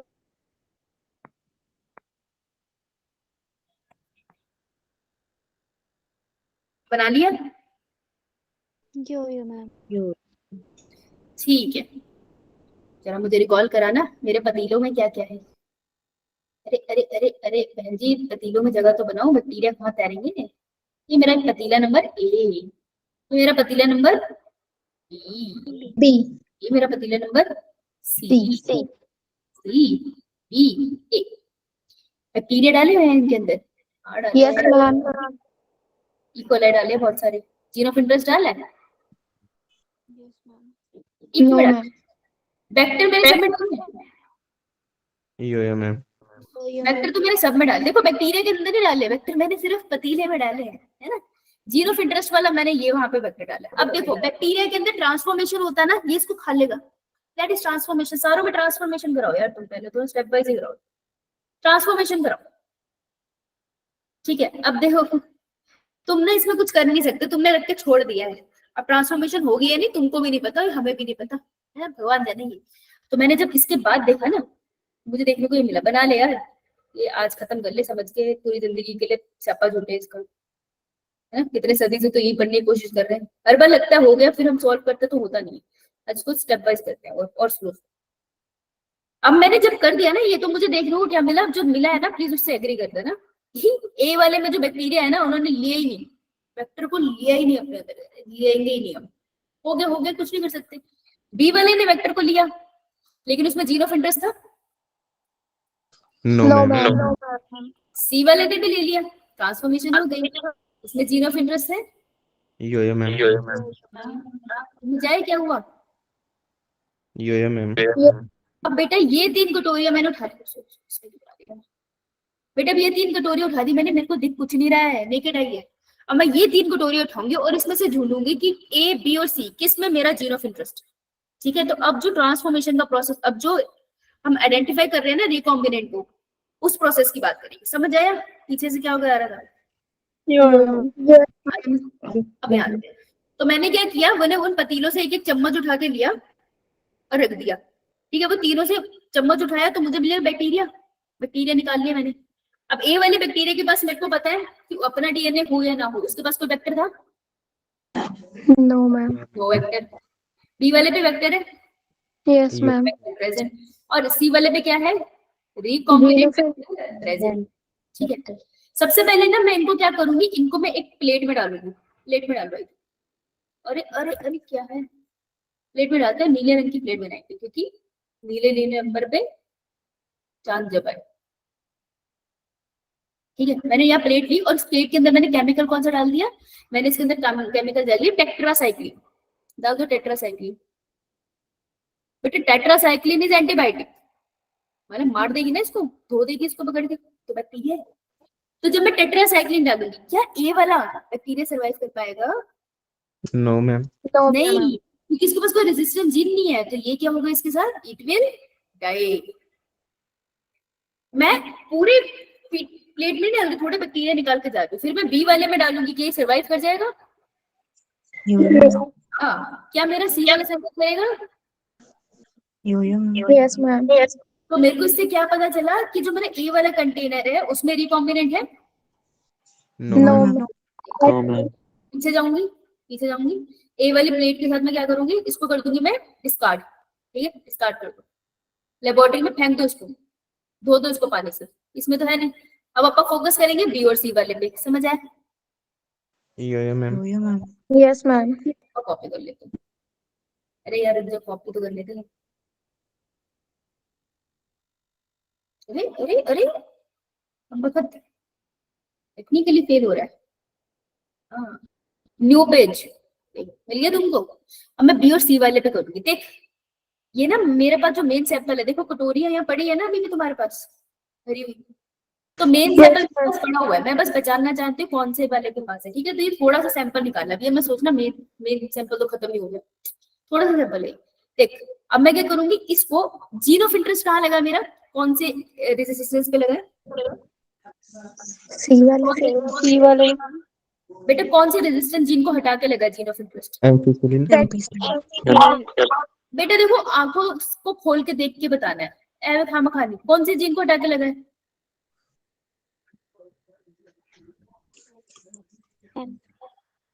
जोर से बोलना।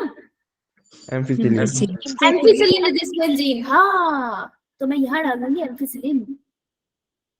Ampicillin is an antibiotic. A वाला बी वाला सर्वाइव करेगा?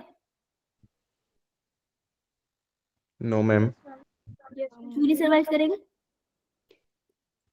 करेगा मैम, करेगा। करेगा। एम्फिसिलिन रेजिस्टेंस जीन है इसके पास, जो तो सर्वाइव करेगा भाई। मैम जरूरी है एम्फिसिलिन की जगह ही लगेगा वो? है, जरूरी है कि एम्फिसिलिन की जगह ही लगेगा वो?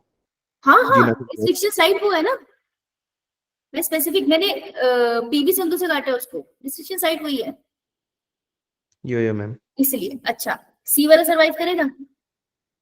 No ma'am. No, ma'am.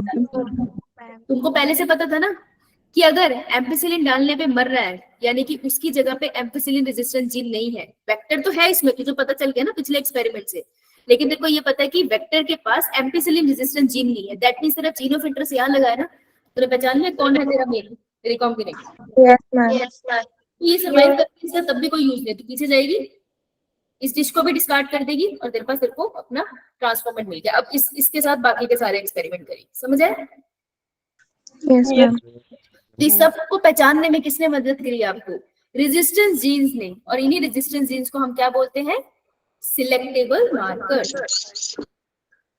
क्योंकि मार्कर मतलब वही होता है ना जो तुम मार्कर्स हाईलाइट करते हो ना चीजों को, तो ये मार्कर है कि सिलेक्टिवली कहीं कहीं पे एक तरह से कलर कर दिया उन्होंने, जिसकी बेस पे तुमने आइडेंटिफाई कर लिया।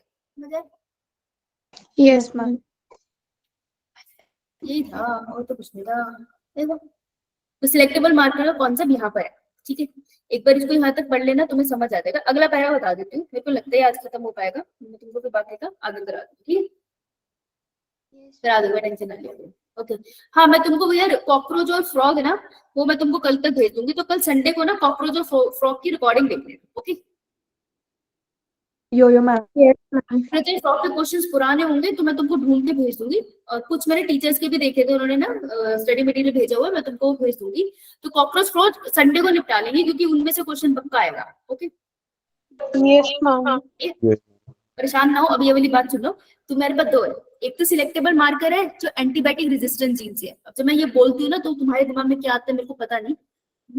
एंटीबायोटिक रेजिस्टेंट जीन का मतलब है कि अगर मेरे पास जीन है ना तो कोई एंटीबायोटिक कुछ कर नहीं सकती। तो अगर मेरे पेट के बैक्टीरिया के पास ये एंटीबायोटिक रेजिस्टेंट जीन है ना, तो मैं जितना मर्जी मेडिसिन खा लूं ये भाई नहीं मरेगा। ठीक है, तो एंटीबायोटिक रेजिस्टेंट जीन को हम सिलेक्टेबल मार्कर की तरह यूज करते हैं।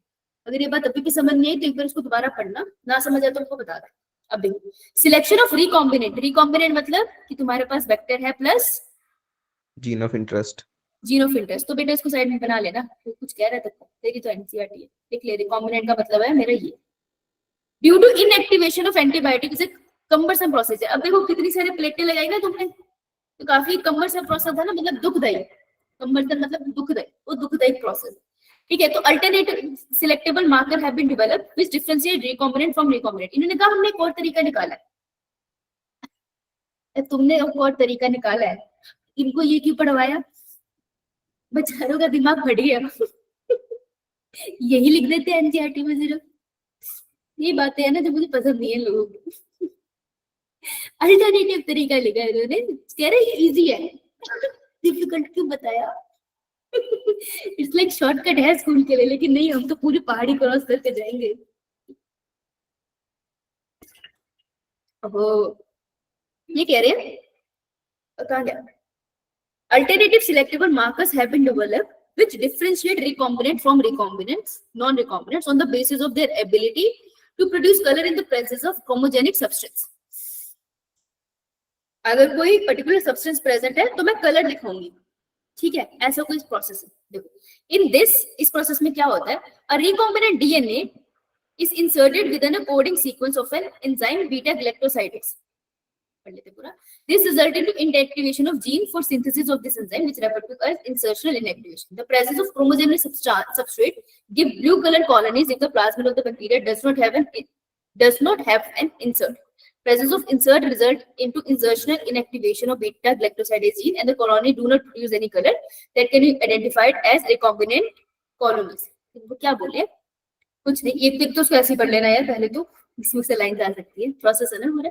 ये तुमको कह रहे हैं कुछ मत करो, एक एंजाइम उठा लो, बीटा ग्लैक्टोसाइडेज, ठीक है, जो बीटा ग्लैक्टोसाइडेज है ना एंजाइम का जो जीन है, कोडिंग सीक्वेंस है बीटा ग्लैक्टोसाइडेज की, मतलब कि जब ये कोडिंग सीक्वेंस होगी तो बीटा ग्लैक्टोसाइडेज एंजाइम अपनी सिंथेसिस करेगा, मतलब उसकी प्रोडक्शन होगी एक सेल के अंदर। तुमको बीटा ग्लैक्टोसाइडेज याद है कहाँ पड़ा है, ओपेरोन में, ठीक है, तो तुम इसको रखो, ठीक है। अब इसको रखोगे ना तो व्हाट हैपन, इसके साथ ही तुम क्रोमोजेनिक सब्सटेंस लगा दो, ऐसे लगा लो, इसके वो पॉन्ग लगा ले। जब भी ये एक्सप्रेस होगा ना तो तेरे को ना मीडियम कलरफुल दिखेगा। बेसिकली इसके अंदर तुम कुछ ना कुछ डालोगे, तो लाइट डाल के देखोगे, कैसे देखोगे, उसकी ये बात नहीं कर रहा। तो बेसिकली जब भी ये जीन होगा, ये अपने आप को एक्सप्रेस करेगा, तो तुमको कलरफुल मटेरियल मिल जाएगा। तुमने यूवी लाइट डाली, वो कलर कर रहा है, राइट। तुम क्या करो, वही rather than ampicillin resistant gene की जगह तुमने इस वाले जीन को यूज कर लिया। अब देख, अगर मैंने रिकॉम्बिनेंट जीन ऑफ इंटरेस्ट है, ये वेक्टर है, अगर वेक्टर के ऊपर जीन ऑफ इंटरेस्ट लगा तो वो कहाँ जाके लगेगा, इस केस में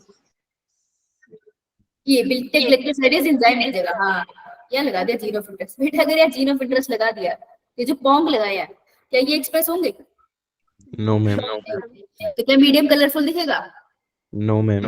जब कलरफुल नहीं दिखेगा पहचान लोगे ना, यो मैम। नहीं बोल रहे, देखो।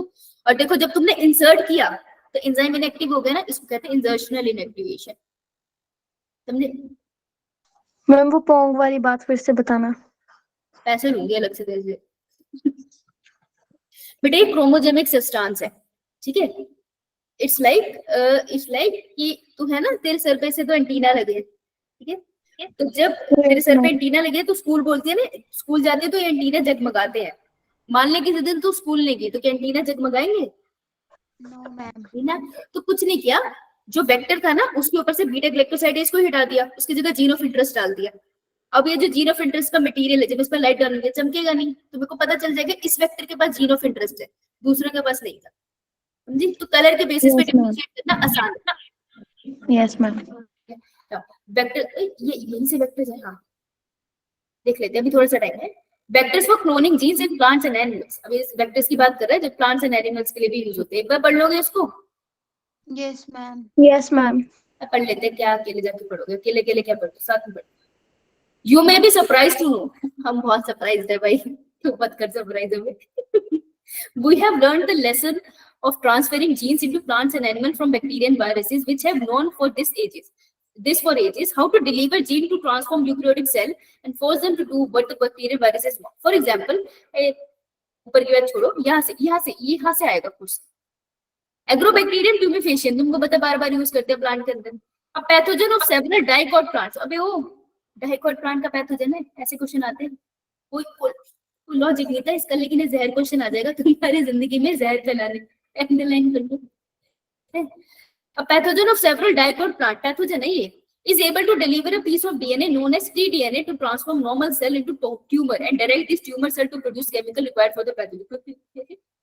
राम क्या पापी है, कह रहे डाइकोट है, आम का पेड़ हो गया, लगा लो।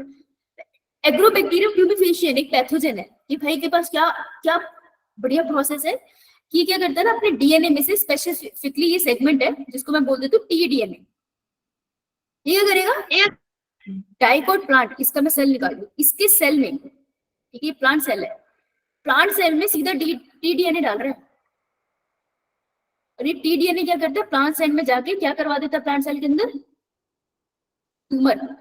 ट्यूमर, समझ रहे हो ना, बहुत सारे सेल बना दिए। तो ऐसे हो गया इसने, क्योंकि जब बहुत सारे अपने मतलब के सेल बनाना है ना, ये सारे सेल एक केमिकल सीक्रेट करते हैं, और ये केमिकल क्या करता है, इस बैक्टीरिया को ग्रो करने में मदद करता है, इसकी ग्रोथ को इंक्रीज कराता है।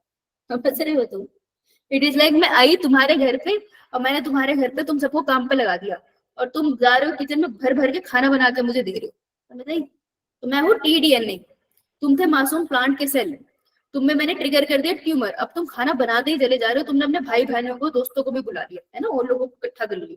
समझ आई ये बात? प्लांट के केस में हो रहा है ये। एंड ट्यूमर सेल बहुत सारी बात है। सिमिलरली रेट्रोवायरसेस, देखो याद रखना, एनिमल सेल में हमेशा रेट्रोवायरसेस यूज होते थे, ठीक है, ये मैंने तुम्हें वायरस वाले में भी बताया था। Retroviruses the ability to transform normal cell into cancerous cells, उनके पास भी होती है। रेट्रोवायरस है, किसी एनिमल में गए, उसके नॉर्मल सेल को कैंसरस सेल में चेंज कर दिया, तो मान लो इस डॉग के अंदर गए, डॉग के सेल को ना कैंसरस सेल में चेंज कर दिया, तो डॉग के ऊपर ट्यूमर बन जाएगा, और वो ट्यूमर ऐसे केमिकल सीक्रेट करेगा कि रेट्रोवायरस अपनी पॉपुलेशन को और इंक्रीज कर रहा है, तो ट्यूमर और फैलता चला जाएगा। मतलब सेल के अंदर ट्यूमर इंक्रीज करेगा, सेल के अंदर उसने ऐसे जीन डाल दिया कि जितना डिवाइड होगा ना, डिवाइड होता चला जाएगा, अनकंट्रोल डिवीजन करा देगा, तो चारों तरफ ट्यूमर हो जाएगा। Yes ma'am. A better understanding of the art of delivering gene by pathogen in their eukaryotic host has generated knowledge to transfer these tools to pathogen useful. अरे कह रहे हैं कि ये जो भयंकर चीज देख रहे हो तुम कि बैक्टीरिया और वायरस, इसके पास इतना भयंकर प्लान है कि हमारे सेल में आके ट्यूमर इंड्यूस करके कैंसर बना देते, ठीक है। कह रहे हो जो भयंकर टेक्निक है ना, हमने इसको पढ़ लिया है और इसको हम अपने फायदे के लिए यूज कर रहे हैं, तो ये लाइन ज्यादा यूजफुल नहीं है। The tumour inducing plasmid of agrobacteria, Agrobacterium tumefaciens, ठीक है। एक्टोबैक्टीरियम ट्यूमिफेशियन के अंदर जो प्लाज्मिड है ना, जिसके बाद टीआई जीन है, हैज नाउ बीन मॉडिफाइड, इसको हमने पकड़ लिया प्लाज्मिड को, ठीक है, हम भी कम नहीं है वैसे, ये मेरा टीआई प्लाज्मिड है, इसने बाहर निकाला, ठीक है, टीआई प्लाज्मिड, मैंने इसको पकड़ा और मैंने इसको कर दिया मॉडिफाई, मॉडिफाई करके मैंने बताया किया, कैंसर करता था ना ये, तो स्पेसिफिकली कैंसर करने का भी कोई जीन होगा, ये रहा कैंसर जीन, मैंने क्या किया, बड़े चालाकी से कैंसर जीन को काट दिया, काट के फेंक दिया, तो मैंने क्या कर दिया, जो ये वाला जीन है ना, अब मेरा वेक्टर है प्लाज्मिड है, वो ऐसा हो गया, थोड़ी देर के बाद ये प्लाज्मिड जुड़ ही जाएगा, तो क्या इस प्लाज्मिड के अंदर कैंसर कॉजिंग जीन है? No ma'am. लेकिन No, इसका पोटेंशियल है कि बहुत जल्दी रेप्लिकेट कर सकता है, मैं इसको यूज करता हूं, तो टीआई प्लाज्मिड हम यूज करते हैं। Is now been modified into cloning vector, आप इसको क्लोनिंग वेक्टर की तरह यूज करते हैं, क्योंकि इसका कॉपी नंबर ज्यादा है, ठीक है, तो क्लोनिंग वेक्टर की तरह यूज करूंगे, जल्दी जल्दी डिवाइड करता है, ठीक है, समझे बात? Yes, ma'am. सेम चीज भी मैंने रेट्रोवायरस के साथ करी। रेट्रोवायरस जो डॉग के अंदर कैंसर कर रहा था ना, मैंने उसका प्लाज्मिड निकाला, रेट्रोवायरस की उस प्लाज्मिड के अंदर वो जीन था ना जो कैंसर करता है, उस जीन को निकाल दिया, बाकी सारा वेक्टर तो बढ़िया है ना, तो उस वेक्टर के अंदर अपना जीन ऑफ इंटरेस्ट डाल के मैं अपने लिए दवाइयां बना रही हूँ, Yes, ma'am. तो इसको एक बार पढ़ना, खुद भी तसल्ली से पढ़ना, तुमको समझ आएगा, नहीं समझ आएगा मुझे बताना, और फिर तुमको लगता है कि एनसीईआरटी रिवीजन की जरूरत है, मतलब बिल्कुल एक ही की लाइन चाहिए तुमको, तो एक बार वन शॉट देख लेना, ठीक है। मुझे बस एक ना लिंक भेज देना, कौन सी टीचर का देख लो, मैं देख के बता दूंगी सही पढ़ा रही है गलत। ओपन सोर्स का ये डर रहता है ना, हो सकता है गलत पढ़ा दियो या कुछ कम पढ़ा दियो, तुमको तो नुकसान हो जाएगा ना, तो मेरे से पूछ ले। Yes, ma'am. अब मेरे को वीडियो कॉल मत किया करो यार, मैं से पूछ ले करो, मुझे वीडियो कॉल मत किया करो, ये पागल हो गया, वीडियो कॉल कौन करता है, मेरे घर वाले भी नहीं करते मुझे, ठीक है, वीडियो कॉल नहीं करनी, पागल हो। हाँ बोल बेटा। रीति समझ नहीं आया, कहाँ से समझ नहीं आया तुझे? तो बहुत पुराने मैसेज है। अबे कहाँ पे मर गई थी बेटा, कौन से पॉइंट से मर गई? मैम वो शायद उसका नेटवर्क चला गया होगा, आपसे पूछ लिया था उसने पहले। अच्छा पूछ लिया था, ठीक है आगे बढ़िए आगे। Yes ma'am. बेटे कॉम्पिटेंट होस्ट का मतलब है होस्ट को इस लायक बनाना कि वो इतना जुल्म सहल पाए। कॉम्पिटेंट होस्ट का मतलब है कि पहले तुम नए नए आए थे तो मैं तुमको धीरे धीरे पढ़ाती थी, फिर तुम्हारे संडे को टेस्ट लेने स्टार्ट करी, फिर मैं तुमको थोड़ा और ज्यादा पढ़ाना स्टार्ट किया। अब मैं तुम्हारी 1.5 घंटे की क्लास लेती हूँ, तुम बैठ जाते हो, पहले तुम आधे घंटे मुश्किल से बैठते थे, है ना। अब अगर मैं तुमको कल बोलूँ मेरी 3 घंटे की क्लास है तो तुम आ जाओगे, तुमको पता आ जाओगे। तो मैंने तुमको क्या करा, कॉम्पिटेंट बना दिया, धीरे धीरे तुमको इस तरीके से ट्रेन कर लिया कि हाँ अब तुम बैठ सकते हो। कॉम्पिटेंट होस्ट का मतलब क्या है कि तुम होस्ट का सेल है, जैसे बैक्टीरिया का सेल है, उसको इस लायक बनाओ कि वो जीन ऑफ इंटरेस्ट को ले पाए। ठीक है, जीन ऑफ इंटरेस्ट को या तो वो डायरेक्टली ले ले या फिर जीन ऑफ इंटरेस्ट को वेक्टर के ऊपर लगा के ले ले, लेकिन ले तो पाए। तो कॉम्पिटेंट होस्ट का मतलब है होस्ट के साथ ऐसा पंगे लो कि वो जीन ऑफ इंटरेस्ट को ले पाए। समझा? Yes, ma'am. Yeah, man. Since DNA is a hydrophilic molecule, लिख लो यार। हाइड्रोफिलिक मतलब प्यार से मोहब्बत है कि नफरत? प्यार। मोहब्बत। मोहब्बत है रे, मोहब्बत है इसमें। It can not pass through the cell membrane, cell membrane से पास नहीं करता, क्यों? क्योंकि नफरत है सेल मेम्ब्रेन को मोहब्बत से, है ना।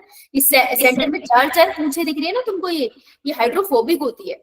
तो आपकी सेल मेम्ब्रेन ये हाइड्रोफिलिक है इसका हेड, लेकिन मेनली आपकी सेल मेम्ब्रेन क्या होती है? Hydrophilic. अबे ओ Philic. फोबिक। अच्छा, phobic. अबे क्या खाते हो, मुझे भी बताओ, मैं भी खाऊं। ये देखिए 1 2 3 4 दीदी, 4 पूंछ है जो पानी से डरती है और एक मुंडी है, 2 मुंडियां है जो पानी से प्यार करती है। कौन जीतेगा, 4 या 2? 4 जीतेगा। हाँ, तो ये रीजन हाइड्रोफोबिक, ये फोबिक है, ऊपर वाला फिलिक है, फिलिक नहीं जीत पाता। तो mainly cell membrane is hydrophobic, DNA hydrophilic, प्यार से मोहब्बत करता है, वो नफरत करती है, इनमें दोस्ती होगी? ये सिर्फ पिक्चर में होती है, पिक्चरों में होती है दोस्ती, रियल लाइफ में नहीं होती। तो हम क्या कहते हैं, फोर्स करते हैं हम इसको, समझ रहे हो, जबरदस्ती इनको फोर्स करा रहे हैं दोस्ती करो। So in order to force the लिखा भी है force, so in order to force the bacteria to take up the plasmid, ये बैक्टीरिया का जो सेल है हम इसको कह रहे हैं प्लीज ले ले यार भाई, प्लाज्मिड वगैरह मैं लूंगा ही नहीं, क्या बाहर से आ रही है कोई चीज मैं लूंगा ही नहीं, क्योंकि बाहर से जो तुम प्लाज्मिड लेकर आ रहे हो, क्या जेनेटिक मटीरियल ही तो है वो भी, है ना, एक्स्ट्रा क्रोमोसोम। अरे जो तुम बाहर से लेके आ रहे हो ना, हमारी नहीं बनती। ठीक है, उसको प्यार से डर लगता है, मेरे को तो प्यार बहुत पसंद है। नहीं नहीं, उसको प्यार से डर नहीं लगता, दैट इज हाइड्रोफिलिक, लेकिन मेरे को प्यार से डर लगता है, मैं अंदर नहीं आने दूंगा। ठीक है, तो हमने इस सेल को मनाना है कि प्लीज प्लीज आने दें। तो in order to force a bacteria to take up a plasmid, the bacterial cell must first be made competent, उसके स्लाइड बनाओ। तो हम क्या कर रहे हैं, बाहर के डीएनए को तो कुछ नहीं कर सकते ना, तो तुम जो होस्ट है उसको कॉम्पिटेंट बनाते हो to take up the DNA, कि भाई ले ले प्लीज, ये वेक्टर ले ले। This is done by treating them with a specific concentration of divalent cation. Divalent cation मतलब तो पॉजिटिव चार्ज वाले कैटायन ले आओ यार, कोई भी, है कैल्शियम हो गया जैसे, विच इज अभी कैसे इंक्रीज करता है ना, सच बताऊं साइंटिस्ट को भी ज्यादा नॉलेज नहीं है इस चीज की, है? अभी रिसर्च चल ही रही है, लेकिन इतना पता है कि कैल्शियम का बहुत ज्यादा रोल होता है इसमें। तुम क्या करो, कुछ ना करो, इस मीडियम में ना कैल्शियम डाल दो। जब इस मीडियम में कैल्शियम डाल दो ना, तो जो प्लाज्मा मेम्ब्रेन है तो पिघल जाती है, देखिए चल ठीक है आ जाए इस बार मिल लेते हैं, तो वो थोड़ा सा ना कॉम्पिटेंट हो जाती है थोड़ी देर के लिए। यहाँ पे पोर्स से बन जाते हैं, तो छोटे से जैसे ही पोर्स से बनते हैं फटाफट से प्लाज्मिड अंदर हो जाते हैं। ठीक है, तो डाइवेलेंट कैटायन, हाँ बेटा तू बोल रही है, अब चुप हो गई। तो डाइवेलेंट कैटायन यूज करोगे which increases the efficiency with which DNA enter the bacterium through pores in its cell wall. तो याद रखना तुम कुछ नहीं कर रहे हो, एक मैं दोबारा बता रही हूँ, ध्यान से सुन लो, एक ही मेरा होस्ट है, होस्ट है मेरा कौन, बैक्टीरिया, किससे है नफरत इसको, हेड हाइड्रोफिलिक बॉटम। ठीक है, और डीएनए की नेचर कैसी है, तो ये है मेरा वेक्टर, हाइड्रोफिलिक। सुन ले मेरे को complete कर, ये मेरा वेक्टर है जिसके पास मेरा जीन ऑफ इंटरेस्ट है। ये कंपगत कैसे है, लव बॉटम, कह रहे अपने को नफरत है तुमको प्यार है, हमारी दोस्ती नहीं हो सकती, अरे कोई बात नहीं, अब मैं वेक्टर के साथ तो कुछ नहीं करूंगी ना, वो तो जैसा है वैसे ही रहेगा। तो मैं क्या करूंगी, मैं इसके साथ पंगे लूंगी, मैं क्या करूंगी, इसको एक ऐसे मीडियम में डाल दूंगी जिसके अंदर बहुत सारा पड़ा होगा divalent cation, that is calcium analysis. जैसे मैंने कैल्शियम डाला ना, देखो इसकी मेम्ब्रेन में छोटे छोटे छेद बन जाएंगे, लेकिन धोखा हुआ, बन जाएंगे, हील भी हो जाते हैं, छोटे छोटे छेद बन गए, जैसे छोटे छोटे छेद बन के इसमें कौन घुस जाएगा फटाफट चालाकी से? यस, वेक्टर चालाकी से चला जाएगा और फिर ये फोर होल हील हो गए। तो क्या हो गया, यहाँ पे ट्रांसफॉर्मेशन होगी ना, वो तो अंदर चला गया, करना था। समझे? Yes, ma'am. तो recombinant DNA can then be forced into such cells by incubating the cell। एक तो ये मेथड है, तुम डाइवेलेंट आयन वाले नोट से पढ़ लेना, ये नोट्स में ज्यादा अच्छा लगेगा। दूसरा मैटर क्या है, तुम उसको ठंडी गर्मी में शॉक दो, उसको इतना शॉक दो कि उसको समझ ही ना आए हुआ क्या। तुम पहले सेल को क्या करोगे, सबसे पहले तुम उसको आइस में रख दो, ठंडा कर दो, फिर उसको सडनली हीट शॉक दे दो 42 डिग्री सेल्सियस में दे दो, फिर उसको ठंडा कर दो। तुम ठंडा गर्म करोगे ना, तो उससे क्या होता है ना, जो प्लाज्मा मेम्ब्रेन होती है उसके छेद बन जाते हैं टेम्परेरी, लिपिड की बाइलेयर हिल जाती है ना कि कर क्या रहे हो, ठंडा करो गर्म करो, ठंडा करो गर्म करो, तो पोर बन गई बेटा, जैसे छेद बन गए कौन घुस जाएगा? Vector. With gene of interest recombinant अंदर चला गया। समझे? Yes, सिर्फ ma'am. वेक्टर नहीं बोलना, जीन ऑफ इंटरेस्ट रिकॉम्बिनेंट बोलना है। रिकॉम्बिनेंट का मतलब होता है vector plus Gene of interest. जी हाँ, ये कह रहे हैं कि अच्छा एक ऐसा तरीका भी है कि तुम वेक्टर को मत डालो, सीधा का सीधा जीन ऑफ इंटरेस्ट डाल दो, तेरे वेक्टर की जरूरत ही नहीं है। तो ये जो मेथड है ना, ये है वेक्टर फ्री, लिख लो वेक्टर फ्री। इसमें क्या करोगे, अब बताओ तुम सुई किसको लगाते हो, इंसान को या प्लांट्स को? इंसान तो ये एनिमल सेल का है। और अब गोली से किसको उड़ा सकते हो, एनिमल्स को उड़ाओगे, बच्चे होगे तुम, मेरे केस हो जाएगा। तो गोली से अप्पा किसको उड़ाने वाले, अप्पा उड़ाने वाले प्लांट्स को, क्योंकि अगर एनिमल्स को उड़ाया तो केस बच जाएगा। क्लियर? Yes ma'am. तो मैंने ये करा, यहाँ पे टंगस्टन किया, गोल्ड के बुलेट ली, उसके ऊपर मैंने अपना जीन ऑफ इंटरेस्ट रिपीट किया। याद रखिए बेटा, सिर्फ जीन ऑफ इंटरेस्ट रिपीट है मैंने, ठीक है? इसमें कहीं पे भी मैं वेक्टर नहीं लेके जाऊंगी, तो ये vectorless vector FRW free process है। तो मैंने अपना जीन ऑफ इंटरेस्ट रिपीट दिया। अब इसको मैं प्लांट के ऊपर से माइक्रो इंजेक्शन, सॉरी, मैं इसको क्या करूंगी, इसको सीधा के सीधा एनिमल सेल में डाल दूंगी, इंजेक्शन लगाऊंगी और जीन ऑफ इंटरेस्ट उसके अंदर चला जाएगा। ठीक है? जरूरी नहीं है उसके सेल उसको पिकअप ही कर ले, जरूरी नहीं है, पर हम कोशिश कर सकते हैं। बायोलिस्टिक में क्या, यार एक सेकेंड, सॉरी मैं क्या बोलूँ, बायोलिस्टिक में करूंगी यार, एक गन, सॉरी फ्लो में बोल गया। बुलेट ली मैंने, टंगस्टन की या गोल्ड की, इसके ऊपर लगा दिया मैंने जीन ऑफ इंटरेस्ट, इसको गन में भरा, प्लांट को पकड़ा, उस पर निशाना लगा दिया। हम उम्मीद करते हैं कि gene of interest directly plant के सेल के अंदर जाए और उसके डीएनए में इनकॉर्पोरेट हो जाए। हो भी सकता है, नहीं भी हो सकता, बहुत अच्छा टेक्निक नहीं है ये। माइक्रो इंजेक्शन में मैं क्या करूंगी, मैं एक सुई में भरूंगी यार अपना जीन ऑफ इंटरेस्ट, ठीक है? ये डाल दिया मैंने अपना जीन ऑफ इंटरेस्ट, और इसको क्या करूंगी, मैं एनिमल सेल में डायरेक्टली इंजेक्ट करूँ। इसके बाद एनिमल सेल इसको एक्सेप्ट करता है या इसको तोड़ देता है, वो देखा जाएगा। तो ये बहुत सक्सेसफुल तरीके नहीं है, लेकिन यूज किए जाते हैं। तो हमेशा याद रखना, एनिमल के लिए तुम लोगे इंजेक्शन और प्लांट्स के लिए तुम लोगे गन। क्लियर? ये मैम। बेटा इसको एक बार पढ़ के जरूर आना, क्योंकि ये है तो इजी, हमने काफी बार करे प्रोसेस। ठीक है, एक बार इसको पढ़ लेना। कल मैं आऊंगी, मंडे को जब मैं मिलूंगी तो will do the application part और उसके साथ इसको कवर कर लेंगे। Okay? Yes Yes, ma'am. Yes ma'am. बाकी क्या हुआ बेटा, क्या बोल रहे हो? क्या? हाँ जी, संडे को क्लास है। संडे को क्लास नहीं है। ओके। ऑलराइट, ठीक है, मिलते हैं आपसे मंडे को। तब तक के लिए क्वेश्चन पेपर भेज रही हूँ, पढ़ लेना, और हो सके तो बाय, क्या तू बोल ले।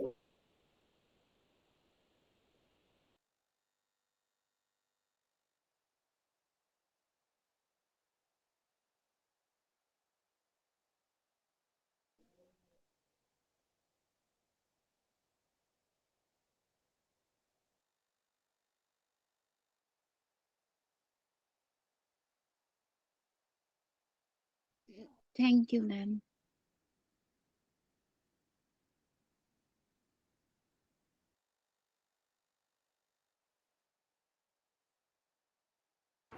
गलती से एग्जिट हो गई।